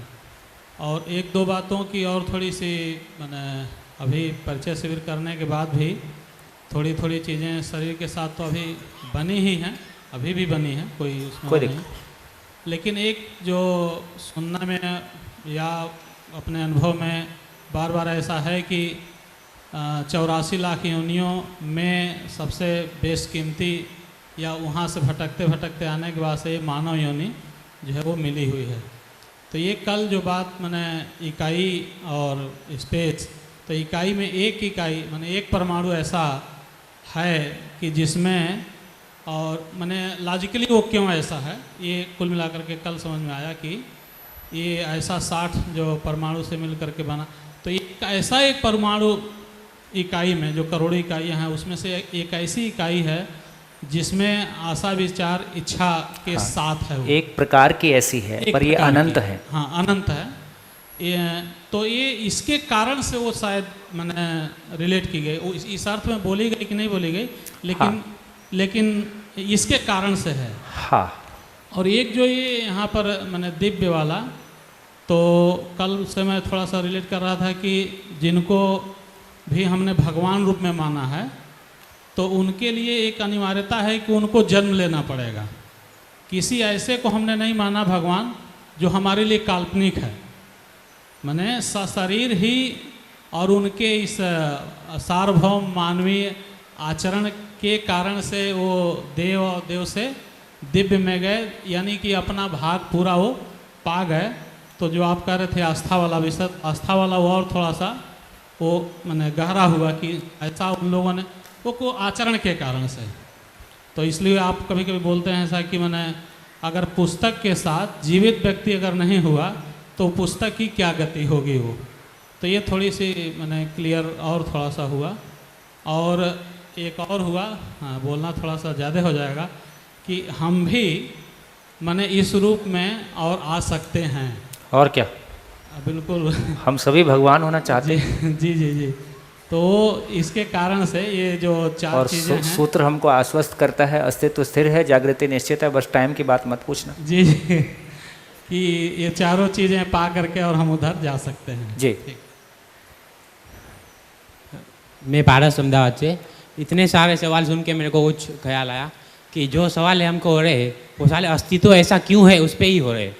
अबे अस्तित्व ऐसा है उसको जानना है हमें। अगर सोचना है तो फिर यही सोचो कि अस्तित्व में इकाई नहीं होता तो क्या होता, तो सिर्फ खालिस्तान होता, जो कि वो तो पूर्ण ही है। तो फिर इकाई होता ही नहीं तो पूर्णता की ओर जाता क्या। लेकिन जो है उसको ही हमें जानना है। तो फिर ऐसे अस्तित्व ऐसा क्यों है वो सोचने का कुछ मतलब नहीं है। जो भी है उसका सिर्फ एक ही जवाब है, जो भी है वो सब पूर्णता की ओर जा रहा है। तो इकाई होता ही नहीं तो फिर एक ही चीज़ होता है पूर्णता, तो फिर तो कुछ बात ही नहीं रही। कहाँ से आए हैं? अहमदाबाद। अहमदाबाद, बढ़िया। तो इसके लिए सूत्र है कि है का अध्ययन है ना। इसके लिए सूत्र है कि है का अध्ययन है, जो है उसको समझना है। और उसके साथ ये है कि मेरी कल्पना को सत्य के अनुरूप होना है कि सत्य को मेरी कल्पना के अनुरूप होना है? तो मेरी कल्पना को सत्य के अनुरूप होना है, सत्य शाश्वत है, तो मेरी कल्पना सत्य के अनुरूप कैसे हो जाए? तो एक प्रस्ताव है जो कहा जा रहा है, उसको जिम्मेदारी से कैसे एक्सप्लोर किया जाए, ये आपके करने लायक काम है। चलिए, तो जितनी चर्चा हमारी हुई है मैं सोचता हूँ उसको समराइज कर दूँ। भैया एक लास्ट में हाँ बोलो। मेरा जो अभी तक का पहले परिचय में जो सीखा था कि ऊर्जा है, खालिस्तान है हमारे शरीर में एक, और फिर ये 2 दिन से सवाल था कि हर कोशिका में खालिस्तान है, वो समझ थी पहले दिन शिविर के। और कल 2 दिन में ये समझ आई कि इस खालिस्तान में एक परमाणु है जो आत्मा है, और वो आत्मा है उसकी जो ज्ञान की स्थिति चल रही है वो मिल जाए, ज्ञान मिल जाए तो वो परमात्मा में कन्वर्ट होता है।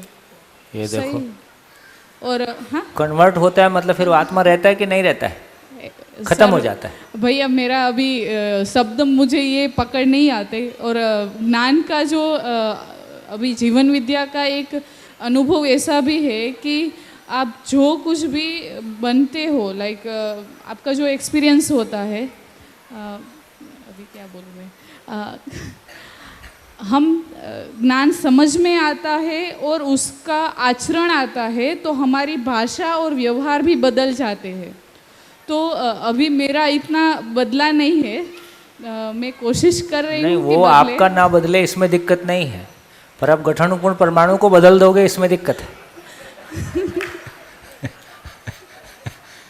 तो आपकी क्लैरिटी के लिए ये बात क्लियर रहे, हम जड़ परमाणु को भी कह रहे हैं कि वो भी अमर है, इतना ही है कि उसका रूप परिवर्तन, उसका वो एक टाइप का परमाणु दूसरे टाइप के परमाणु में बदल जाता है, लेकिन उसको भी नष्ट नहीं कर सकते। और आप ही जीवन के बारे, आत्मा के बारे आप ही बोलते हो कि वो अमर होता है, फिर आप उसको ख़त्म भी कर देते हो। ये दो एक बातें एक साथ कैसे करते हो? नहीं, खत्म नहीं है ना। इसका मतलब ये हुआ कि आत्मा खत्म नहीं होता है, इतना ही होता है कि आत्मा में ज्ञान होता है या आत्मा में ज्ञान नहीं होता है। तो भ्रमित मानव में आत्मा ज्ञान संपन्न नहीं है, ज्ञान की प्यास के साथ है। जागृत मानव में आत्मा ज्ञान संपन्न है। हाँ, अभी मानव जागृत है, जागृति जो देव मानव जागृत है, मतलब कि देव की अभी हम सिर्फ मानव है और भ्रमित मानव है। हाँ सही। तो और जागृत होना चाहते हैं। हाँ, देव से दिव्यता की तरफ जाए तो वो इवन मानव भी क्लियरली ये कहा गया कि अनुभव संपन्नता का मतलब है ज्ञान संपन्नता। ज्ञान को व्यक्त किया, परिवार में प्रमाणित किया तो मानव, अखंड समाज के अर्थ में प्रमाणित किया तो देव मानव, और सार्वभौम व्यवस्था के अर्थ में प्रमाणित किया तो दिव्य मानव। ज्ञान रूप में मानव, देव मानव, दिव्य मानव समान हैं। केवल मानव की उपयोगिता के विस्तार के रूप में मानव, देव मानव, दिव्य मानव पद है। ठीक हो गया? तो जीवन जीवन ही रहता है, चाहे भ्रमित हो चाहे जागृत हो। जीवन कभी खत्म नहीं हो सकता है, ये बना ही रहता है। कभी शरीर के साथ होता है, कभी शरीर के बिना होता है। तो जीवन परमात्मा में या ईश्वर में विलय नहीं होता है, कभी नहीं होता है। इतना ही है कि परमात्मा में, ईश्वर में सहअस्तित्व में अनुभूत होता है। अनुभूत होता है तो पूरा अस्तित्व उसके लिए ट्रांसपेरेंट हो जाता है। अभी भैया ने जो बात की थी तब आपने बोला था कि जो जीवन में चेतना आए तो वो समझेगा। हाँ, चेतना का स्तर है, जीव चेतना की मानव चेतना। जीव चेतना वाला जीव चेतना की बात समझेगा, मानव चेतना की प्रवृत्ति रखने वाला मानव चेतना की को पकड़ना शुरू कर देगा। मानव चेतना से संपन्न मानव मानव चेतना में जिएगा। ओके, कितना साफ है? 50%। पता चलेगा। एक सवाल लास्ट। चंद्र ग्रहण और सूर्य ग्रहण होते हैं, सोलर इक्लिप्स एंड मुनार एक्सप्लिस, तो उसमें जो रिस्ट्रिक्शन, अभी गुजरात में ऐसा होता है कि कुछ घास डालते हैं सभी चीज़ों में, मंदिर भी बंद रहता है। तो हम जो समझते हैं कि अच्छी निश्चित दूरी और वो हमारा जो मैं क्लियर नहीं हूँ अभी। कोई बात नहीं, उस समय कोई नेगेटिव प्रभाव होता होगा जो आँख पे आना ठीक नहीं है, इसलिए हम उसका प्रोटेक्शन देते हैं। हाँ, मैं वही मेरा स्पेसिफिक वही सवाल था कि सृष्टि में ऐसा क्या बंधन है कि हम अपनी चीज़ों को ये घास से प्रतिबंध लगाते हैं। हाँ, जैसे गोबर से करते हैं तो गोबर में विकिरणीयता को अपने प्रोटेक्ट करने का गुण है, उसमें वो गुण है, तो इसलिए हो सकता है कोई इस तरह के गुण हमने पहचाने होंगे या फिर कोई अंधविश्वास होगा, या तो कोई सच्चाई होगी या कोई अंधविश्वास होगा। सच्चाई है तो उसको एक्सप्लोर किया जाए, नहीं है तो उसको नमस्कार किया जाए। सच्चाई का उसका जो साइंटिफिक रीज़न है, तो वो जो रीज़न है वो सार्थक है क्या? वो ढूंढा जाए, मैंने उस बारे में सोचा नहीं। हाँ जी, है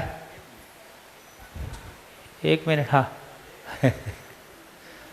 मैं देवचंद पटेल, अध्ययन शिविर में जिस तरह से हम चल रहे हैं और सोम भैया प्रतिदिन जिस तरह से हम पर इनसे जो वर्षा निकल रही है, हम भीग रहे हैं, तो खासकर वर्षा जो मधुबहन और जो भी हम साधक है, विद्यार्थी है, हमें एक बात ज़रूर सोचना चाहिए कि जहाँ तक हमारा एक क्वेश्चन क्लियर ना हो तब तक दूसरे क्वेश्चन पर हम कूदते रहेंगे, तो हमारे में इतना लिखा जाएगा किसी को कुछ समझ में नहीं आए तो कृपया एक बात में 10 सवाल मत पूछा करें, और एक सवाल पे हम क्लियर नहीं है तो हमारे साहब अभी बोला सोम भैया ने कि हम एक बात पे क्लियर नहीं है और 10 बात जानना मांगते हैं। इस गलती पर हम हमारे भीतर कुछ अनुसंधान और सोच करें और शांति से सीखने की विद्यार्थी भाव से बैठे, ये प्रार्थना के साथ आप सबकी क्षमा के साथ मैं बैठता हूँ। बोलो, इसके बाद भी जो बोलोगे ठीक ही बोलोगे। भैया, परमाणु में गति में कन्फ्यूजन है कि हमने कल देखा कि परमाणु में 3 गतियाँ, घूर्णन गति और वर्तुलात्मक और कंपात्मक गति जो है वो सिर्फ जड़ परमाणु में है या फिर जीवन परमाणु में भी? जीवन में। यदि जीवन परमाणु में है तो किस स्वरूप में हम उसको मतलब देख सकते हैं? मानव व्यवहार दर्शन, अगला सत्र। और दूसरा भैया कि इकाई में आपने बोला कि इकाई में सम, विषम और मध्यस्थ गति है और परमाणु में ये 3 गतियाँ है, तो परमाणु में ये घूर्णन गति और ये 3 गतियाँ है और इकाई में सम, विषम और मध्यस्थ गतियाँ, ये 3 गतियाँ है, तो इसमें भी डिफरेंस नहीं नज़र आ रहा क्योंकि इकाई तो परमाणु से ही बनी है, तो क्या वो प्रभाव का आउटकम ही सम, विषम और मध्यस्थ है? यही हम। और फिर भी मानव व्यवहार दर्शन, अगला सत्र।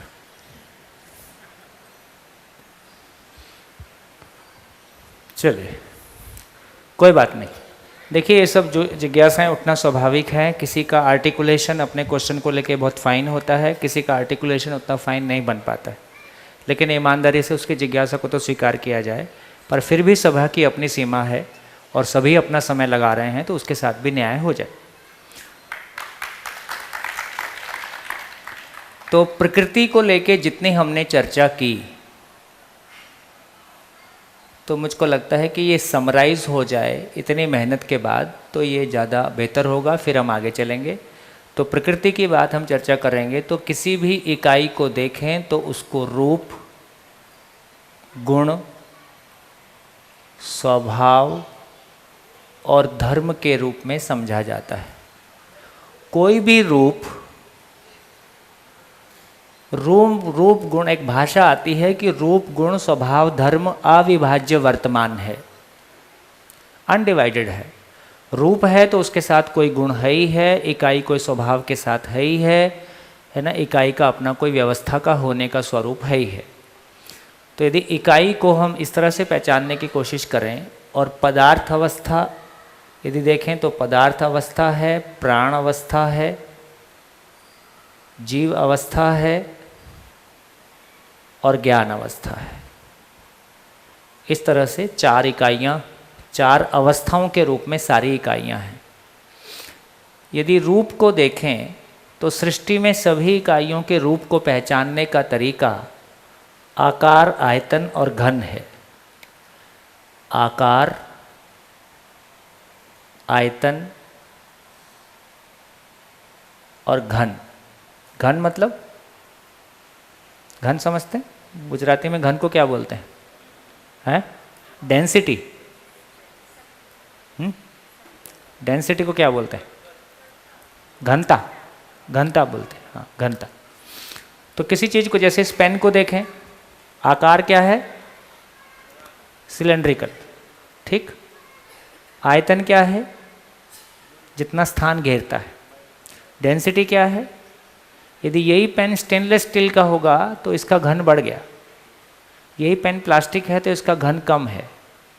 तो इस तरह से तीन चीज़ों के बारे में, जब भी किसी चीज़ के हम रूप की बात करते हैं तो तीन चीज़ों के एक साथ होने से उसके रूप को पहचानते हैं, आकार, आयतन, घन।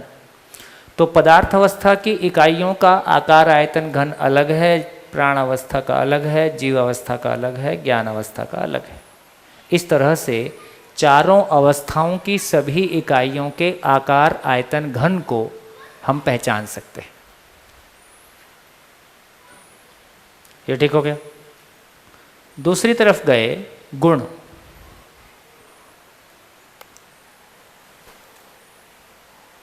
गुण को बोल रहे हैं सम, विषम और मध्यस्थ।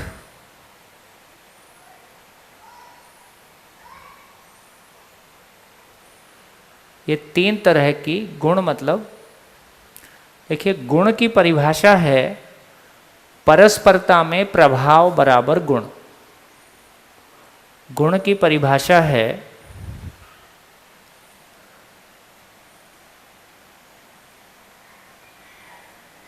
परस्परता में प्रभाव। परस्परता क्या होता है? पर मीन्स दूसरा, परस्परता मतलब एक दूसरे के ऊपर जो प्रभाव पड़ता है। जैसे मेरे ही बोलने का प्रभाव आप सब पे एक जैसा पड़ता है क्या?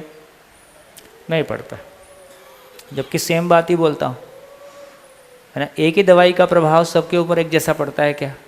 नहीं पड़ता है। इसका मतलब प्रभाव परस्परता में होता है, दो इकाइयों की परस्परता में होता है। इसलिए प्रभाव हमेशा एक जैसा रहेगा कि बदलता रहेगा? प्रभाव हमेशा अलग अलग रहता है। तो रूप और गुण हमेशा बदलता रहेगा, ये उसका नेचर ही है। पूरी सृष्टि की सभी इकाइयों का रूप और गुण परिवर्तनशील है, ये बदलता ही रहेगा, यही इसका नेचर है। तो रूप और गुण परिवर्तनशील है। कोई भी इकाई में जो गुण है, गुण का मतलब वो कैसे गति करता है, तो या तो समगति है, या तो सृजन की ओर जाता है, या विसर्जन की ओर जाता है, और मध्यस्थ बने रहता है, बने रहने के अर्थ में है। तो गुण इस प्रकार पदार्थ अवस्था का गुण, सभी अवस्थाओं के गुण को सम, विषम, मध्यस्थ के रूप में देखा जा सकता है। उसकी चर्चा कल हमने थोड़ी सी की थी। अब स्वभाव की बात करते हैं। स्वभाव के पहले धर्म की बात करते हैं। धर्म की बात करें तो पदार्थ अवस्था का धर्म होना, अस्तित्व, उसके अस्तित्व को नष्ट नहीं किया जा सकता है। प्राण अवस्था का धर्म पुष्टि, होना तो है ही है, साथ में पुष्टि। जीव अवस्था में शरीर का धर्म होना और पुष्टि है, प्लस जीने की आशा। मानव शरीर में होना और पुष्टि तो है ही है, प्लस सुखपूर्वक जीने की आशा।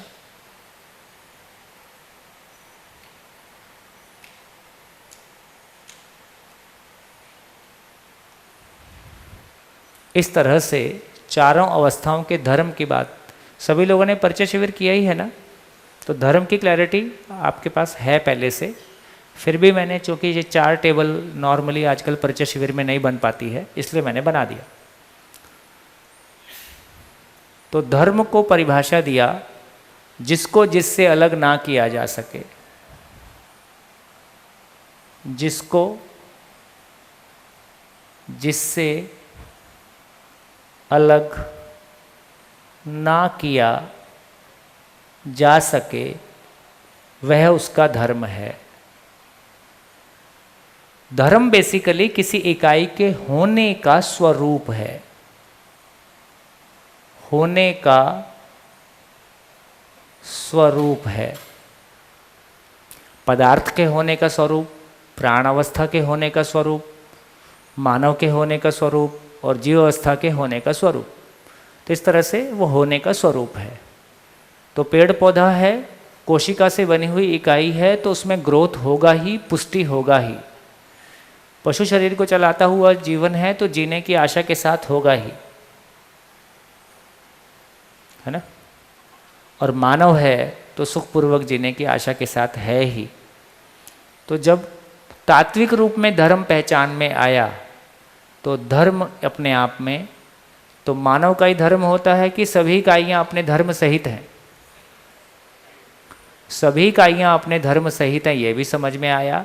और धर्म परिवर्तन असंभव घटना है, ये भी समझ में आया। धर्म परिवर्तन, हम धर्म परिवर्तन कर रहे हैं कि कर्मकांड परिवर्तन कर रहे हैं? हाँ, आदमी का तो कांड हो जाता है। तो हिंदू उसको हिंदू नहीं मानता, मुस्लिम इसको, बहुत लफड़ा है। अरब का मुस्लिम भारत के मुस्लिम को मुस्लिम नहीं मानता, उसको दोयम दर्जे का मानता है। और यहाँ वाला भी अपने आप को, यहाँ भी कैटेगरीज अलग अलग हैं, हम हिंदुओं में भी कैटेगरीज अलग अलग हैं, है ना। सब जगह वही प्रॉब्लम है, सब सभी एक ही टाइप के लोग हैं, कम ज़्यादा। सोम भाई, हर कम्युनिटी में अपने आप को सुपीरियर मानने का, दूसरी कम्युनिटी को इन्फीरियर मानने का, है ना, सब जगह वही जुगाड़ है।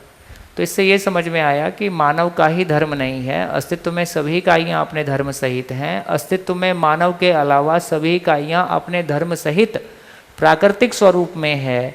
मानव अपने धर्म को समझकर ही, जानकर ही अपने धर्म सहित हो सकता है। इसलिए वर्तमान में हम कितने लोग धार्मिक हैं?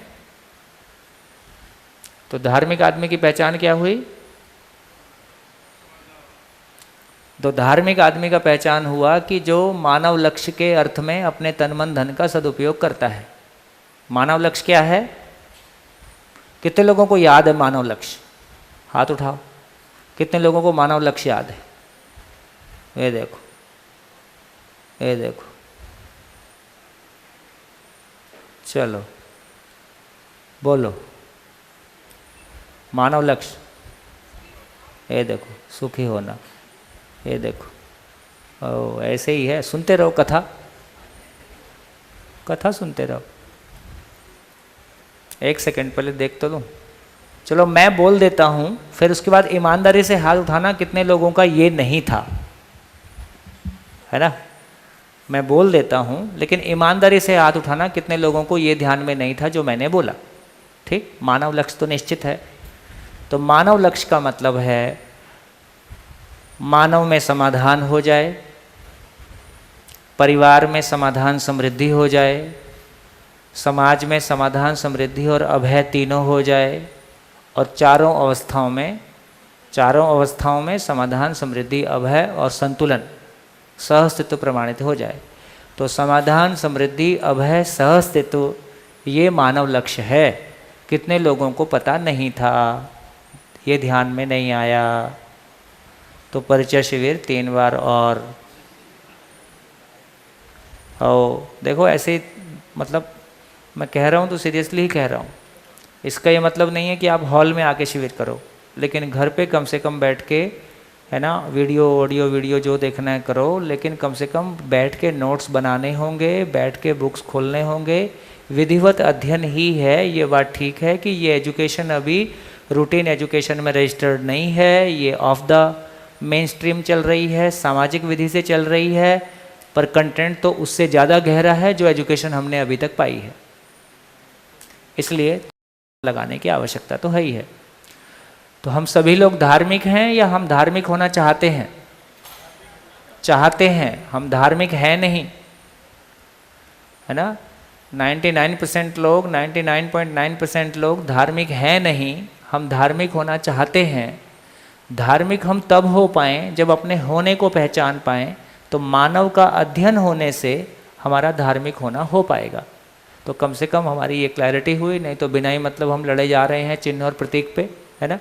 इसलिए मैंने कहा था कि कोई मापदंड होने की आवश्यकता है, यूनिवर्सल ह्यूमन स्टैंडर्ड्स।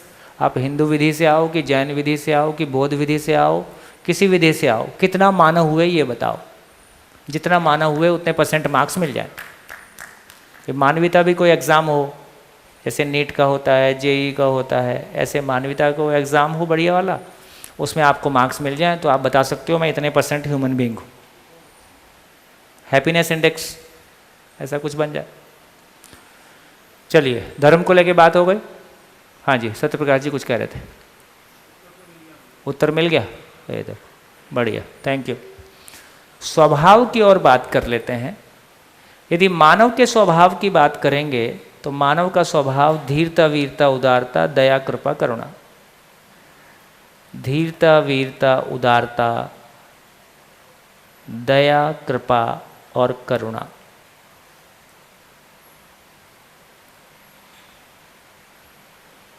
पशु की बात करेंगे तो हीनता और क्रूरता।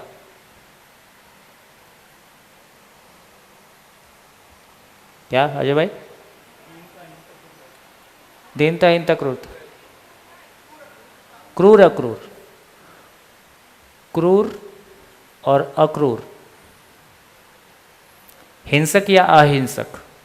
पशु की बात करेंगे तो संगठन, विघटन, अच्छा, क्रिया को सारक। तो ये सारक या तो वो पोषक है या वो शोषक है। और पदार्थ में संगठन, विघटन।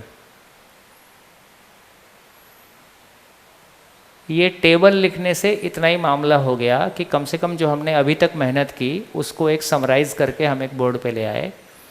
यदि सृष्टि में देखें, जब विकास क्रम की बात कर रहे हैं तो सारे शरीर विकास क्रम में आ गए। जब जागृति क्रम की बात कर रहे हैं तो जागृति क्रम में गठनशीलता, यहाँ तक गठनशील है ना, रूप और गुण। तो वो हमको पता चलता है कि हाँ, पूरा एक बोर्ड देखें तो हमारी यात्रा समराइज हो गई कि कैसे हम यात्रा कर रहे हैं। तो किसी भी इकाई को पहचानना है तो रूप, गुण, स्वभाव, धर्म, 4 चीज़ें स्पष्ट होने से हमको स्पष्टता बन जाती। इसमें आपका एक ध्यान और दिला दूं जो हो सकता है समय के साथ खुलेगा। जैसे अब इस चार्ट को देख के क्या समझ में आया? रूप और गुण सभी, रूप और गुण किस में है?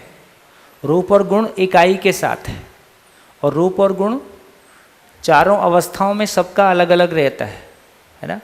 2 पत्थर एक का रूप एक होगा ऐसा जरूरी नहीं है, जो पेड़ पौधे का रूप एक जैसा होगा अलग। तो रूप और गुण इकाई के साथ जुड़ा हुआ है, और 4 अवस्थाओं की सभी इकाइयों का रूप और गुण लगातार बदलता रहता है। और रूप और गुण को पहचानने का तरीका आकार, आयतन, घन और सम, विषम, मध्यस्थ गति के रूप में रूप और गुण का फैलाव दिखाई देता है। लेकिन जब हम स्वभाव और धर्म को पहचानते हैं तो स्वभाव और धर्म अवस्था के अनुसार है। स्वभाव और धर्म अवस्था के अनुसार है। तो पदार्थ अवस्था का स्वभाव संगठन, विघटन, या तो परमाणु आपस में संगठित होंगे या विघटित होंगे, है ना। और वो कुछ भी हो, उसका होना नष्ट नहीं हो सकता, होना बना रहेगा। कोई भी पेड़ पौधा या तो सारक है या तो पोषक है या शोषक है, लेकिन पेड़ पौधे में पुष्टि जो है वो उसका धर्म है, वो हमेशा होता रहेगा जब तक वो कोशिका से बनी हुई रचना है। पशु पक्षी की बात करेंगे, या तो वो हिंसक है या अहिंसक है, लेकिन हिंसक हो या अहिंसक हो, जीने की आशा सभी पशुओं में हमेशा बने ही रहेगी, इसको नष्ट नहीं किया जा सकता।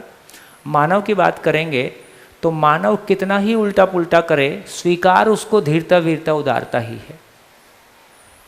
मानव कितना भी गलत करे, लेकिन मौलिक रूप में मानव को जो स्वीकार है, इसलिए कितना भी खराब आदमी हो, कितना भी गलत आदमी हो, है ना, वो किसी हद तक ज्ञान का सम्मान कर पाता है। जिस भी व्यक्ति को वो ज्ञानी मानता है उसके सामने अलग तरीके से प्रस्तुत होता है। एक सही आचरण का सम्मान एक गलत व्यक्ति भी कर पाता है। अपने में उस सही आचरण की स्वीकृति उस मानव में भी रहता ही है। तो कितनी भी हम गलती करें, कितने भी हम गलत हों, लेकिन मूल में हम में जो स्वीकार है वो धीरता, वीरता, उदारता ही है, दया, कृपा, करुणा ही है। ऐसा कहने की कोशिश की गई। एक शब्द है जो मैं कहना चाह रहा था कि यहाँ कह दूँ, जैसे मौलिकता एक शब्द है।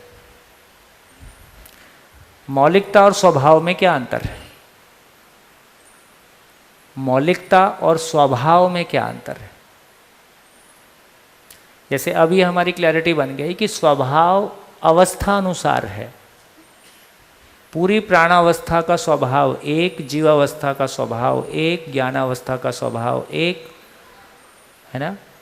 फिर मौलिकता किसको बोल रहे हैं? तो स्वभाव अवस्था अनुसार है, मौलिकता जाति के अनुसार है। जाति मतलब जैसे बेल एक जाति है, आम एक जाति है, शेर एक जाति है, लेपर्ड अलग मानते हैं ना, या उसमें उपजाति मानते हैं, प्रजाति मानते हैं, है ना। तो जाति और फिर प्रजाति मानते हैं। तो आम में कई सारी प्रजातियां हैं, लेकिन आम जो जाति है तो आम उसके आमत्व के साथ है, नीम नीमत्व के साथ है, बेल बेलत्व के साथ है। तो एक जाति में जो उसका विशेषता है उसको मौलिकता से नापा गया, उसको बोलने का तरीका मौलिकता है। तो प्राण अवस्था की इकाइयों में एक प्रकार की जो जाति है, आम एक जाति है, नीम एक जाति है, तो नीम और आम वो उसकी मौलिकता है। तो क्या निकला? अवस्था, स्वभाव अवस्था अनुसार, मौलिकता जाति अनुसार। नहीं नहीं नहीं नहीं, पदार्थ में जीवन नहीं है लेकिन वहाँ स्वभाव है। फिर से बोल रहा हूँ, स्वभाव अवस्था के साथ जुड़ा है, मौलिकता जाति के साथ जुड़ा है। अरे ऐसा नहीं है, मानव में मानव एक जाति है, स्त्री पुरुष जाति नहीं है। है आम में प्रजातियां हैं, जाति एक है, आम जात एक है, मानव की जात एक है। हाँ, प्रजातियों में आम का ही गुण है, स्त्री पुरुष प्रजाति नहीं है। महाराज मान जाओ। मैं कह रहा हूँ जैसे स्त्री में स्त्रीत्व तो होता है, स्त्री में स्त्रीत्व होता है, वो एक बात है, वो शरीर रचना के आधार पर है। पर जो वो आपका कहना वो एक बात है। लेकिन जब जात की बात करेंगे, धर्म और जाति की बात करें, तो मानव में धर्म समझ में आ गया, सुख धर्म है। मानव में जात क्या है? तो मानव की जात एक है कि जाति अलग अलग है? नहीं, जो जिस तरह आप बता रहे हो। एक मिनट, पहले इसको जाति एक कर ले, जाति को समझ लेते हैं। जाति जैसे, अब जाति और धर्म में क्या अंतर है? चलो बताओ, कौन बताएगा? जाति और धर्म में क्या अंतर है? धर्म तो व्यवस्था के अनुसार। निताशा जी बताना चाहते हैं, बता दे भाई, बता दे, कुछ तो बता दे। माइक दे दो भाई, माइक दे दो भाई, कभी कभी बोलती हूँ।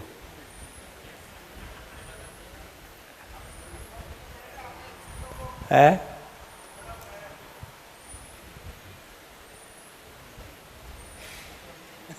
हाँ जी, बोलो बोलो, बता दो, बताओ।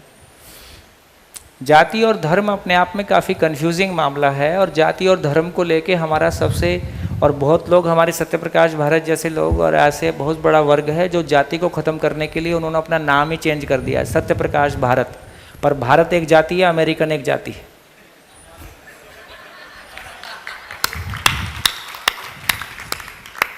तो आपने भारतीयों को एक जात माना है, अमेरिका को नहीं माना। तो सत्यप्रकाश धरती, धरती भी नहीं, धरती भी। सत्यप्रकाश मानव, हाँ, ये आपका नाम बदल देते। तो इस शिविर से आपका नामकरण कर देते हैं सत्यप्रकाश मानव। नहीं, मैं ये कह रहा हूँ, ये मानव भी लोग जाति रखते हैं। हमारा एक मित्र है, वो शहडोल वाला राजेश मानव। ठीक है, हाँ जी। नहीं, मैं ये कह रहा हूँ कि ये बात समझने की है। हाँ, ये कोई स्त्री, उसका एक प्रयोजन भी है, पुरुष का भी अपना एक प्रयोजन है। सब चीज़ प्रयोजन के अर्थ में, प्रयोजन दोनों का एक है। एक मिनट, नहीं, पर जिस तरह हम आप जाति बता रहे हैं शेर की, पशुओं में, हाँ, है ना, तो ये भी तो एक अलग, हाँ, तो वो शरीर की, यदि आप ऐसा बोलोगे तो वो मानव की मौलिकता नहीं है, स्त्रीत्व शरीर की मौलिकता है। वही बोलना चाह रहा हूँ। तो ऐसा अपने को भाषा देना पड़ेगा, ठीक है ना। हाँ जी, जाति और धर्म। हेलो हेलो, चालू है? चालू है, चालू। जाति और धर्म मेरे लिए अभी तक जो जाति को समझा गया है वो कर्म कांड के आधार पर समझा गया है। अभी तक रहा कि जैसा जिसका कर्म उसके आधार पर जाति, लेकिन बिना धर्म समझ में आए जाति समझ में नहीं आएगी। क्योंकि अभी तक हमने जो मेन बात रही कि जिसने पूजा पाठ कर ली वो ब्राह्मण हो गया, जिसने कुछ युद्ध वगैरह कर लिया वो क्षत्रिय हो गया। सारा जो जाति रही है वो कर्मकांड के आधार पर रही। और मेनली धर्म जो है वो बात जैसे अभी हो रही थी कि धर्म जो है वो चारों अवस्थाओं का है। पदार्थ अवस्था का धर्म होना, उससे उसको होने से अलग नहीं कर सकते। वैसे ही प्राणावस्था का धर्म पुष्टि होना तो है ही, साथ में पुष्टि, उसको अलग नहीं कर सकते। उसकी अगर मानव हस्तक्षेप करेगा तो उसकी पुष्टि को भी नष्ट कर सकता है, लेकिन वो तो पेड़ में धरती में बीज है तो वो तो पुष्ट होगा ही। तीसरा हो गया जीवावस्था, उसका धर्म है जीने की आशा। पशु पक्षी में जीने की आशा है, उसको कितना भी करो लेकिन वो जीना चाहता ही है। लेकिन मानव का धर्म है सुखपूर्वक जीना। सुखपूर्वक ये जो जीना है ये स्त्री में भी समान है और पुरुष में भी समान है। जो ये धर्म है मानव का वो है सुखपूर्वक जीना। तो सुख क्या है? सुख बराबर समाधान, समाधान बराबर सुख। जो सुख है मानव का वो समाधान से आएगा, चाहे वो स्त्री हो चाहे पुरुष हो। जब धर्म सफल समझ में आएगा तो जाति समझ में आएगी, ऐसा मैं कहना चाहती। पर अभी जाति शेष है। हाँ जी, इसमें नमस्कार भैया, मेरा एक सवाल था। हाँ, कि यहाँ पे जो लिखा है कि ज्ञानावस्था में जो स्वभावता, वीरता, उदारता, दया, कृपा, करुणा, ये जागृत मानव का है। अच्छा अच्छा अच्छा जी, मतलब मुझे ये क्वेश्चन ये पूछना था कि मिलिटेंट्स जो करते हैं वो तो क्रूरता, मतलब हाँ, जो वो इसलिए वो मानवीय अमानवीय है, उनको शिविर नहीं मिला। हाँ जी। और भैया और एक क्वेश्चन है, मतलब ये जो गुण की बात कर रहे हैं, सम विषम मध्यस्थ, पदार्थ अवस्था, प्राणावस्था, जीवावस्था और ज्ञानावस्था, सभी, तो उसको मतलब क्या सभी के गुण समान है ऐसे समझे या कुछ एग्जाम्पल मिल सकते हैं? अरे बोला ना, सबका अलग अलग है। गुण का मतलब है एक इकाई का दूसरी इकाई पे प्रभाव। ठंडी का हमारे शरीर पे प्रभाव सब पे एक जैसा पड़ता है क्या? नहीं, उसको सम विषम मध्यस्थ गति से कैसे सम का मतलब है कोई प्रभाव उस इकाई के लिए पोषक है, कोई प्रभाव उस इकाई के लिए शोषक है, कोई प्रभाव उसके बने रहने में सहायक है। तीन ही प्रकार के प्रभाव हो सकते हैं, है ना। तो इस अर्थ में कहा कि जितने भी प्रभाव होंगे, जितने भी गतियां हैं, सम विषम मध्यस्थ के स्वरूप में है। अब पेड़ पौधे के ऊपर कितने सारे प्रभाव डल रहे हैं। पेड़ पौधे का हमारे शरीर पे क्या प्रभाव है? तो सारे प्रभाव सम विषम मध्यस्थ के अर्थ में है। इसलिए, और ये भी सब पे एक समान नहीं पड़ता है, तो दो इकाइयों की परस्परता में तय होता है। एक ही दवाई सब लोग खाएं, असर अलग अलग आता है ना।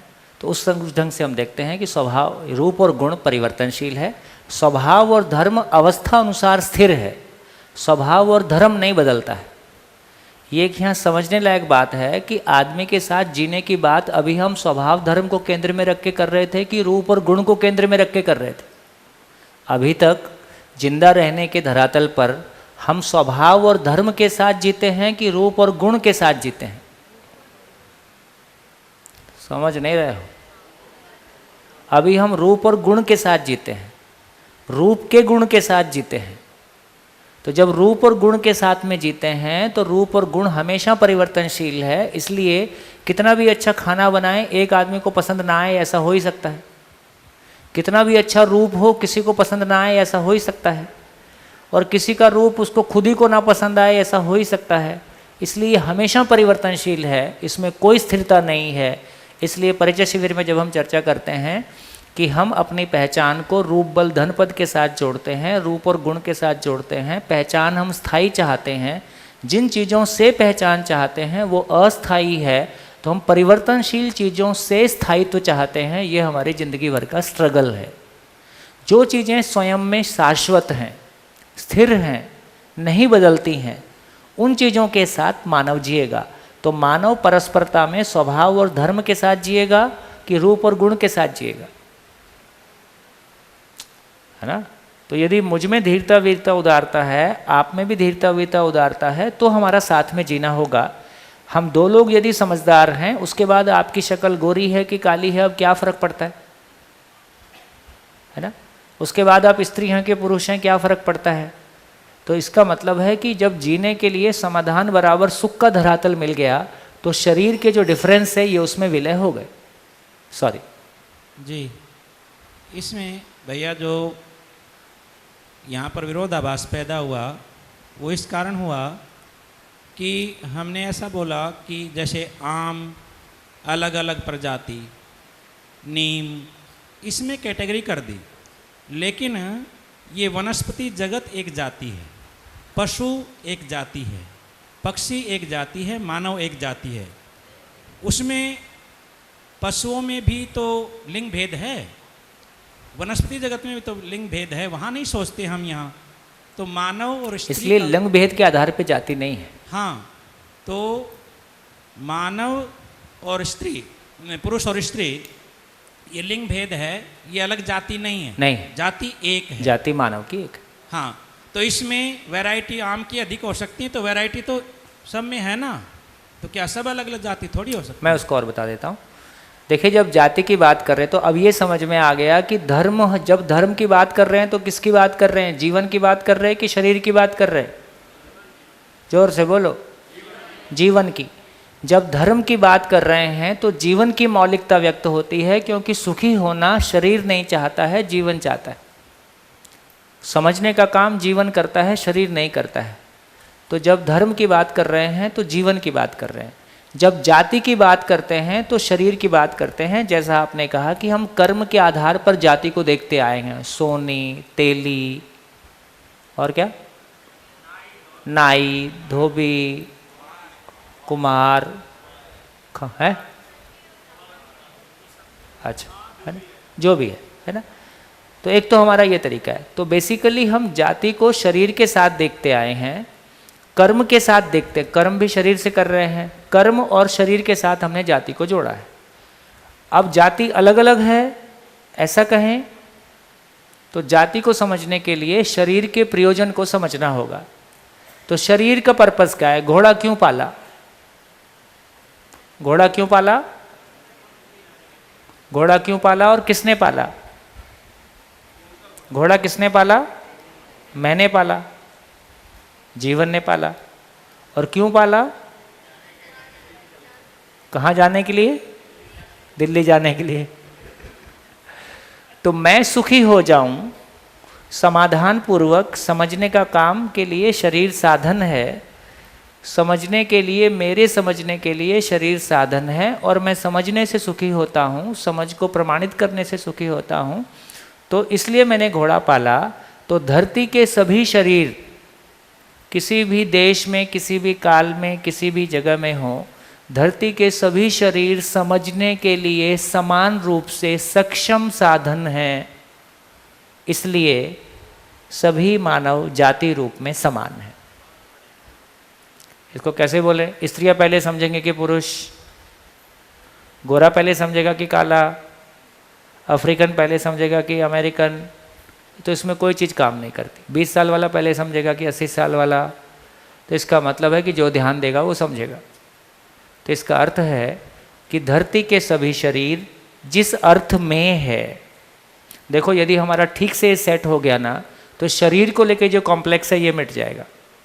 चाहे 5 फुटिया शरीर है कि 6 फुटिया शरीर है ना। 6 फुटिया शरीर में कमर दर्द ज़्यादा होता है, 5 फुटिया शरीर ज़्यादा स्वस्थ रहता है। तो यदि सही अर्थों में हम प्रयोजन के रूप में देखेंगे तो अपने शरीर को लेके फिर मैं यही देखूंगा कि ये जिस प्रयोजन के लिए है उसके लिए सक्षम है कि नहीं है। तो शरीर जिस प्रयोजन के लिए है, जिस पर्पस के लिए है, उसके लिए अपने आप में पर्याप्त है, तो मैं खुश रहता हूँ। मेरा मकान मेरे रहने के लिए अनुकूल है, पर्याप्त है, मैं इससे खुश रहता हूँ। फिर मेरा इस बात पे ध्यान नहीं जाता है कि पड़ोसी का मेरे से कैसा लगता है। तो सारी संतुष्टि, इसके लिए बढ़िया सूत्र है कि जब हम निरपेक्षता में जीते हैं तो ये कम अधिक से मुक्त हो जाते हैं। जब हम सापेक्षता में जीते हैं कंपैरिजन में जीते हैं तब लगातार ये कन्फ्लिक्ट बना रहता है, छोटा बड़ा, कम अधिक, युद्ध और संघर्ष। तो फिर से वही बात आई कि पूर्णता पकड़ में आ जाए, अपना मानव लक्ष्य पहचान में आ जाए, पूर्णता पकड़ में आ जाए तो ना किसी से आगे जाना है, ना किसी के पीछे जाना है, पूर्णता के अर्थ में सहयोग लेना है, पूर्णता के अर्थ में सहयोग देना है। ये कंपैरिजन का झंझट खत्म। फिर ना मैं अपने शरीर का कंपैरिजन करूँगा, ना अपने कपड़े का कंपैरिजन फिर आप वो पहनो जो आपको अच्छा लगता है, इसमें कोई दिक्कत नहीं है। किसी को काला कलर अच्छा लगेगा, किसी को हरा अच्छा लगेगा, अच्छा लगने में कोई मनाही नहीं है, लेकिन ये अच्छा लगना अच्छा होना नहीं है। ये अच्छा लगना मेरे सम्मान का सूचक नहीं है, ये मेरी पहचान का आधार नहीं है। इतनी क्लैरिटी आ जाए, है ना, तो हम आराम में आ जाए।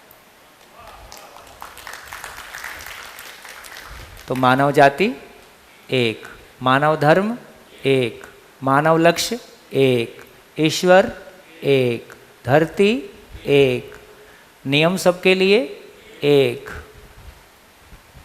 बताओ अब लड़ने की गुंजाइश कहाँ है? हाँ जी भैया, ये गुण के रिलेटेड जो हम डिस्कशन कर रहे थे उसके कंटिन्यूटी में एक क्वेश्चन है। कल जो बात आई थी, ये गुण जो परस्पर में प्रभाव गुण, हाँ, उसकी जो बात हुई, तो कल जो एक डिस्कस हुआ था कि भाई अपने प्रभाव क्षेत्र में रहना है, हाँ, किसी से पॉजिटिवली प्रभावित होना है, नेगेटिवली प्रभावित नहीं होना है। तो हाँ, इसको यहाँ कैसे जोड़ के देखें? हाँ, तो पहले तो ये समझ लें कि पॉजिटिवली होना है, नेगेटिव नहीं है। इसका मतलब जब मैं पूर्णता के खूंटे को पकड़े हुए हूँ, जब मैं मानव लक्ष्य के खूंटे को पकड़े हुए हूँ, तब मैं पॉजिटिवली प्रभावित होऊंगा, नेगेटिवली प्रभावित अपने आप नहीं होऊंगा। जैसे ही मानव लक्ष्य छूटता है, अब मैं सापेक्षता में जीता हूँ। सापेक्षता में जीता हूँ तो किसी से प्रभावित होऊंगा और किसी को प्रभावित करूँगा। जो जिससे प्रभावित होता है उसी से दूसरों को प्रभावित करता है। ठीक हो गया? तो ये बात पकड़ में आ गया। अब बोलो क्या बोलना है? बस दोनों को रिलेट करना था। किसको? जो कल जो सोचे थे बात की भी नेगेटिवली प्रभावित नहीं होना हाँ, है, और आज जो हम गुण को समझ रहे थे तो दोनों को जोड़ना हाँ, था। तो ये हो गया। तो हर इकाई अपने प्रभाव क्षेत्र सहित है। तो भ्रमित मानव अपने प्रभाव क्षेत्र सहित है, एक फूल अपने प्रभाव क्षेत्र सहित है, धरती अपने प्रभाव क्षेत्र सहित है, जागृत मानव अपने प्रभाव क्षेत्र सहित है। फूल अपने प्रभाव क्षेत्र सहित है, वो उसमें बना ही रहता है। जागृत मानव अपने प्रभाव क्षेत्र सहित है, उसके प्रभाव क्षेत्र को हस्तक्षेप नहीं किया जा सकता।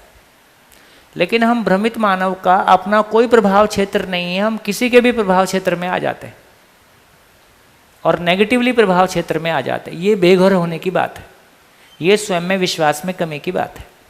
तो जब एक मानव स्वयं में विश्वास ना होने की वजह से वो सापेक्षता में जीता है, निरपेक्षता में नहीं जीता है, पूर्णता के साथ नहीं जीता है, तब वो हमेशा सम या विषम में जाता है। किसी को प्रभावित करने की कोशिश करता है, किसी से प्रभावित होता है, कुल मिला के रूप बल धन पद से प्रभावित होता है। उस क्रम में वो मंजिल तक पहुंचता नहीं है और परेशान होने की स्थिति बनती है। तो सारी बात का देखो, सारी बात का निष्कर्ष एक है, अपने आप से बार बार ये पूछें कि मैं जी क्यों रहा हूँ, जिंदा क्यों हूँ, है ना। 100 बात की एक बात कि मैं जिंदा क्यों हूँ, मेरे जीने का पर्पस क्या है। तो जीने का पर्पस जिसने कोर में पकड़ लिया, अब वो बार बार भटकने का काम नहीं होगा। तो मेरा जीना पूर्णता के अर्थ में है ना। मैं पूर्ण होना चाहता हूँ और पूर्णता को, है ना, जो जिसके पास है वो उसको बांटेगा, पूर्णता को बांटना चाहता हूँ। हाँ माइक। हाँ भैया, प्रश्न ये है कि जैसे आप माइक थोड़ा सा सेट करें। हाँ हाँ ठीक है, अरे ठीक है, हाँ, हाँ। अच्छा, आपने अभी बोला कि स्वभाव और धर्म जो है वो स्थिर है, मतलब वो शाश्वत है। हाँ, अवस्था अनुसार, अवस्था अनुसार शाश्वत है। अब मैं ऐसे सोच रही थी कि अगर हम लोग वास्तविकताएं देखें अस्तित्व में, तो जो व्यापक है वो भी स्थिर है, वो भी शाश्वत है। तो व्यापक का और ये ज्ञानावस्था के जो स्वभाव और धर्म है उसके बीच का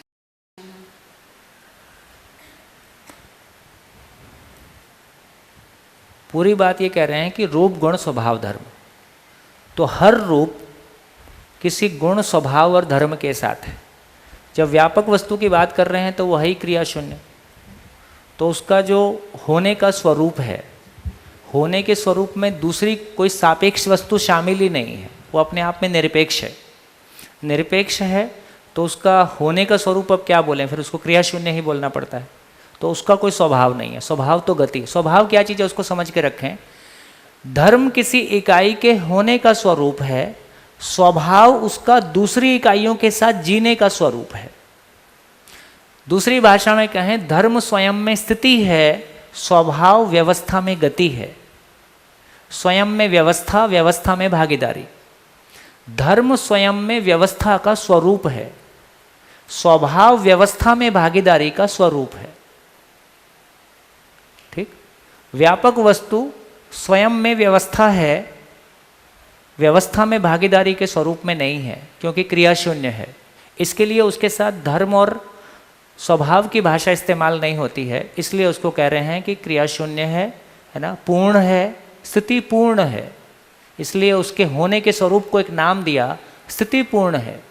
इसलिए मानव में जब जागृति हुई तो मानव भी स्थिर हो गया, प्रभावित नहीं होता, लेकिन उसको स्थिति पूर्ण नहीं कहा, उसको जागृति पूर्ण कहा। तो मानव में पूर्णता जागृति पूर्णता के स्वरूप में है, व्यापक वस्तु में पूर्णता स्थिति पूर्णता के स्वरूप में है, क्योंकि उसकी स्थिति में कोई परिवर्तन नहीं होता। बढ़िया, नमस्कार, फिर मिलेंगे ब्रेक के बाद। धन्यवाद।